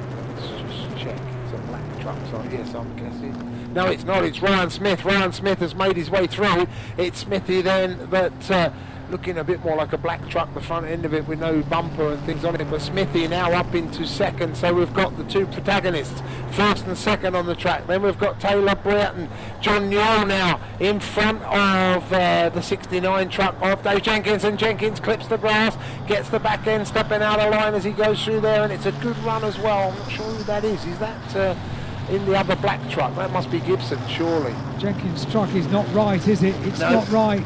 And Dave Jenkins, final race of the year, going rather backwards, and Stuart Oliver and Ryan Smith going very much forwards. And you're right, the front of Ryan Smith's truck now does look very much like a black machine, certainly in the diminishing light. A 148 that time for Jenkins against the 144.27 for Oliver. Oliver's got 16 points in the bag now then. Jenkins is in 6th position. He would pick up 10 points for that. At 16, we're 1 point adrift. Jenkins by 1 point at the moment. Is it? He's just got to hang on, hasn't he? Because clearly the truck is not according to plan. And we did say that come the end of the final race, 1 point could be all that matters. Yeah, if Smithy can get in front of Oliver, then obviously at the moment Oliver's got the fastest lap. That would play into Jenkins' hand, give him a 2 point advantage. It's got to be one of the rare occasions that David Jenkins is cheering for Ryan Smith. So Stuart Oliver continues to lead. They're coming of up. course, they're all unofficial, these points that I'm coming with, because I can't add up. I can't pretend that my O-level maths result was particularly good, so I'm grateful that you can do a bit of calculation for me. There'll be a big smile on the face of Oliver. He's come through again. Now I'm just looking down at the battles behind. What's the gap between the top two? Jenkins still struggling just a little bit. He's got Gibson behind him. Steve Powell now trying to get past Reedy. The gap between the first two, 2.54 seconds. So 2.5 at the end of that. Fastest lap's gone the way of Smithy. That's taken a point away from Oliver. And no doubt Stuart Oliver is going to do his level best to respond to that. So yeah, 2.5. 5 laps are in the book, halfway through the race nearly. So Stuart Oliver leads from Ryan Smith, Mark Taylor, Brereton, Newell and Jenkins the order. A lot of racing to come. Division 2, who've been so exciting. Yeah, Powell from Garrett, they're running together on the track. Then it's John Powell in 3rd. Then it'll be Cole, and Bridget, the Flying Dutchman, who should be just going past you. It's just started to rain again, spits and spots of rain. So the second half of this race may potentially have an intervention from the weather. Just spits and spots of rain at the moment. My 2 rain detectors down here haven't put their hoods up yet, so it's fine at the minute. My gap detector suggests that Ryan Smith is much closer to Stuart Oliver this time. I wouldn't say it's definitely closer. It is closer by a long chalk, and Smithy is coming big time. As I said, he put the fastest lap up last time through with a 141, the only one into the 41s, and that is a big difference because the nearest to him is a 143.6, and that is Oliver, and Smith is using the road a bit more as that door still flailing in the breeze. It's not going to really affect him. Across the stripe now, 1.45 seconds the difference. Now what's going on further down? Jenkins trying to get the better of Gibbo, but Gibbo won't give up that easy. And here comes, Steve Powell looked like he's going to make the move, but look, Garrett looks up the inside again. Garrett can't quite get the power down hard enough as they come into Allard, so they go through their line astern. And we wait for the leaders to come back into view, having gone through Noble down towards Goodwood Village and Church, to see what that gap is between Stuart Oliver and Ryan Smith. Between the two of them, they've won this championship 14 times, 4 times consecutively for Ryan Smith, and the reigning champion, the 2019 champion, is Ryan Smith, and Stuart Oliver, the 10-time champion, was dominating this championship around about the same time that Michael Schumacher was collecting championship titles in Formula 1. Well, good little battle going on further down as well. John Powell, Simon Cole and Willem Brejek, they are locked together really in a little 3-way dice as well. They're way down the bottom. Well, the last 3 running trucks, but having a great little afternoon. Closer comes Ryan Smith. Up Woodham Hill they'll go, and Stuart Oliver needs to keep this very neat and tidy to keep Ryan Smith behind. Yeah, and Ryan Smith, I'm has got more wins than Oliver, but we'll wait and see. Let's see if we can sort it out good and proper. As you say, they go through there. It was 1.45 seconds. It's nothing like that now. It's probably not a second. Mark Taylor, a lonely 3rd place at the moment. Over the stripe they go, 0.65. Then it's Britt. Then it's Gibson. Then it's Jenkins. Then it's John Newell pushing him out. John Newell's got it sideways. Almost loses it as he comes onto the start-finish straight. But luckily the back end comes back round into line. Steve Powell again tries to make that move. on Craig Reed, but he can't quite get there. So I just realised that I was holding my breath as they came through, because Jenkins looked as if he was going to have a little look there as he went through Allard, but discretion the better part of valour. And you're right, at the front of the field, the gap down to almost nothing between Stuart Oliver leading the field around in this second half of the race from Ryan Smith. Bits hanging off both of their trucks, the result of a weekend of battling away in the British Truck Racing Championship. It's pretty normal. Normally look a bit second hand at the end of a race weekend. They're side by side. Yeah, I'm going to say he's making the move. So as they go down towards Church, they're going to be side by side. Craig Evans comes into the club chicane. They're going to be with him in probably a lap's time. Smithy leads, yeah, so he's got the lead. Yeah, Smithy back into the number one spot. He's got the fastest lap under his belt as well, so he's on a 16-pointer at the moment. That would put Stuart Oliver down into third in the championship. So the second place battle is really about these two at the front. They're equal on points when they started this race, and now it's advantage 1 point to the man at the front, the number one plate, for the second place in the title at the minute. The title is still, let me just work that out, so that's where is Jenkins, down in 6th place. Jenkins will pick up 10 points for that. So it's just enough at the moment for Jenkins to secure the championship, I think. John Newell getting a bit tasty going through Allard with Sean Brereton, and then the battle for Division 2 continues to rage as they head up towards the complex, but fascinating. Got Simon Powell coming through here, just hanging on to the steering wheel and hoping it comes out the corner, I think, and it did. well, that's a result. Yeah, Simon Cole then takes that truck through. Still John Powell behind him now, and then William Bridget. With enthusiastic Team Hard support going on down here. Yeah, Team Hard members with the pink bobble hats. Team Hard, they've got a car or something in everything, don't they? Huge. So, yeah. And Tony Gillam for many years has supported breast cancer charities, and that's the reason for the pink colour. There we go, Team Hard, they waved to us down there on the grass in front of the Thruxton Centre. Yeah, I spoke to Tony Gillam and I said, how many cars and how many championships have you got? He said, we've got enough race cars to run our own championship. Race, yeah. Unbelievable. So the leaders come in on the back of Craig Evans. As I said, it's going to be about a lap and a half's time, and they're going to close in on him now. Smithy really has got the better of Oliver, and I'm sure Stuart Oliver knows what's going on. That's going to put him in third. Ryan Smith's going to be in the traffic fairly soon as well. 3, 4, 5 now, so Jenkins running in 5th position. That gives him 11 points. 7 the difference at the start. And it's going to be about a 3-point advantage over Smithy at the moment. That left rear mudguard is flapping more and more for David Jenkins, isn't it? 3 minutes 54 left, 4 minutes, really? 3 laps left. Division 2 battle comes through. They have been incredibly entertaining today, haven't they?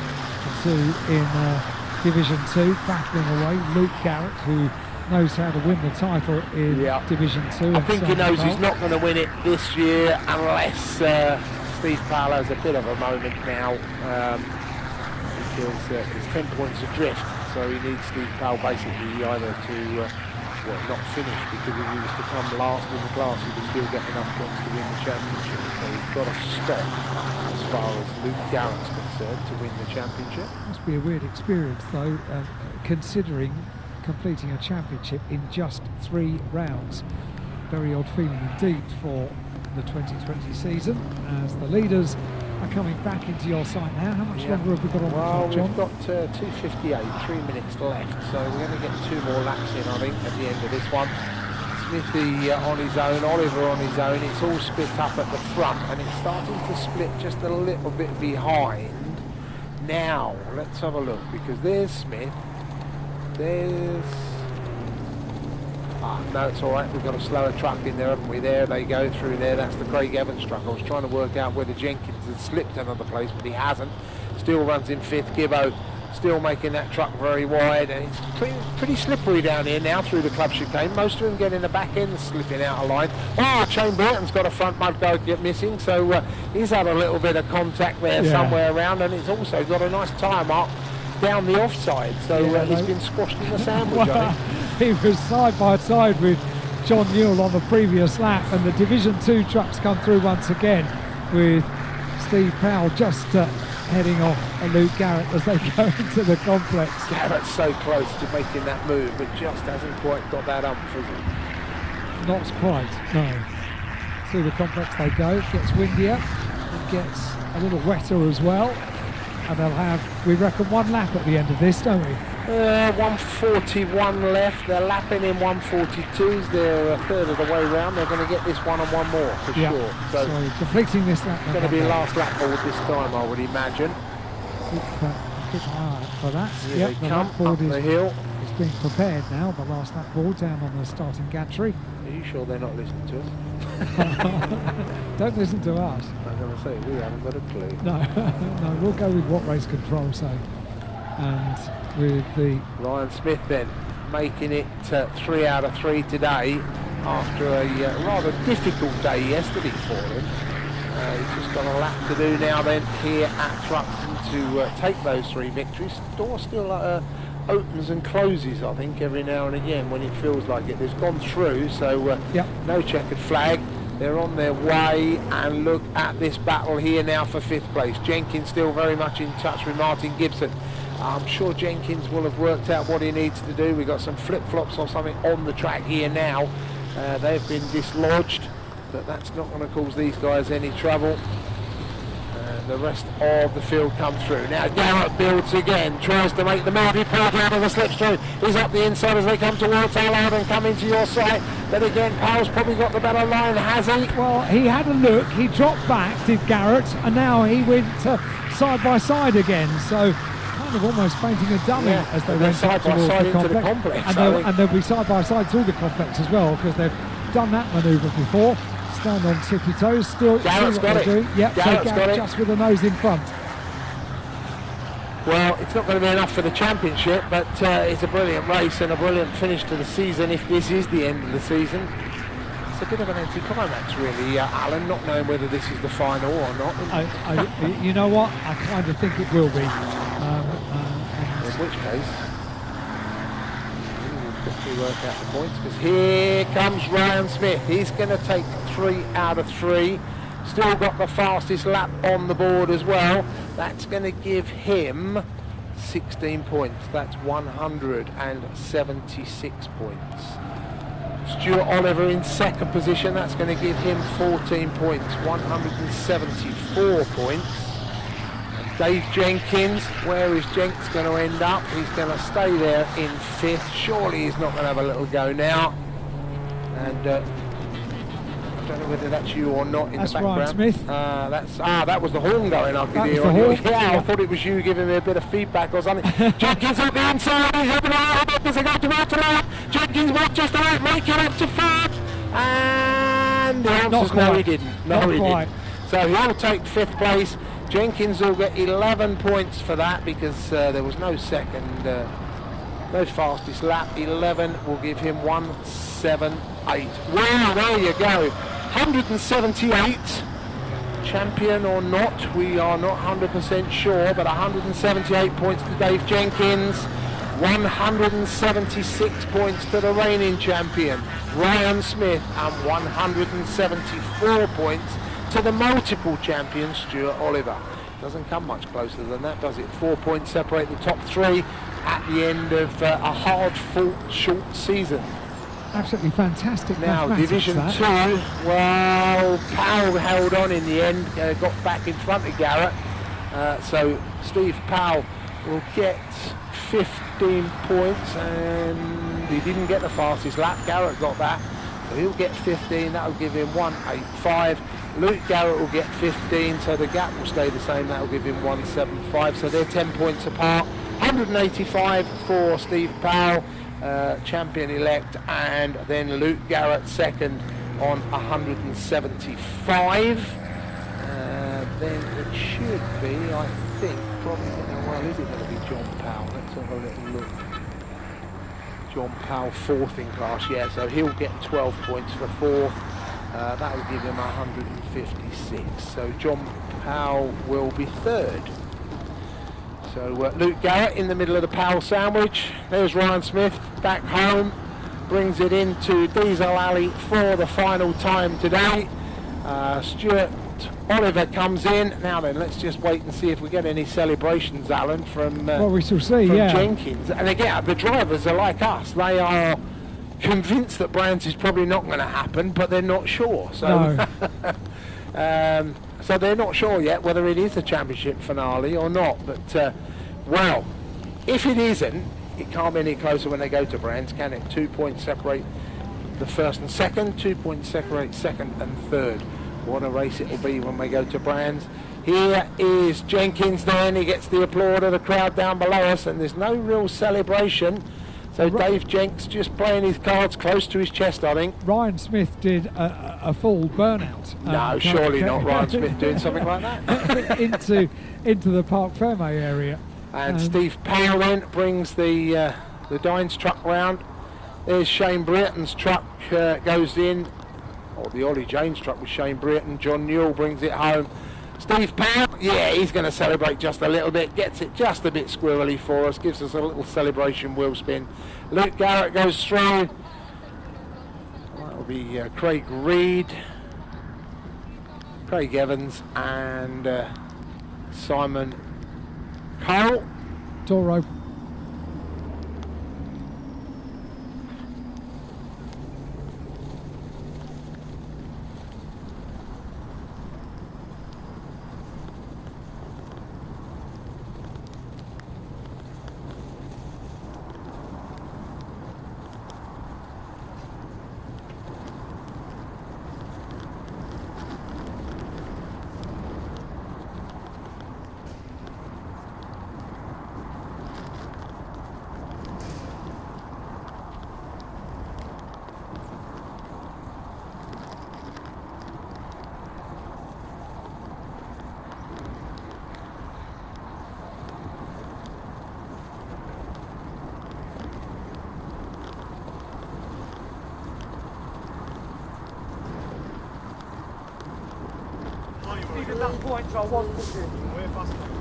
Well, welcome down to Parc Ferme with an absolutely delighted Yes. Ryan Smith.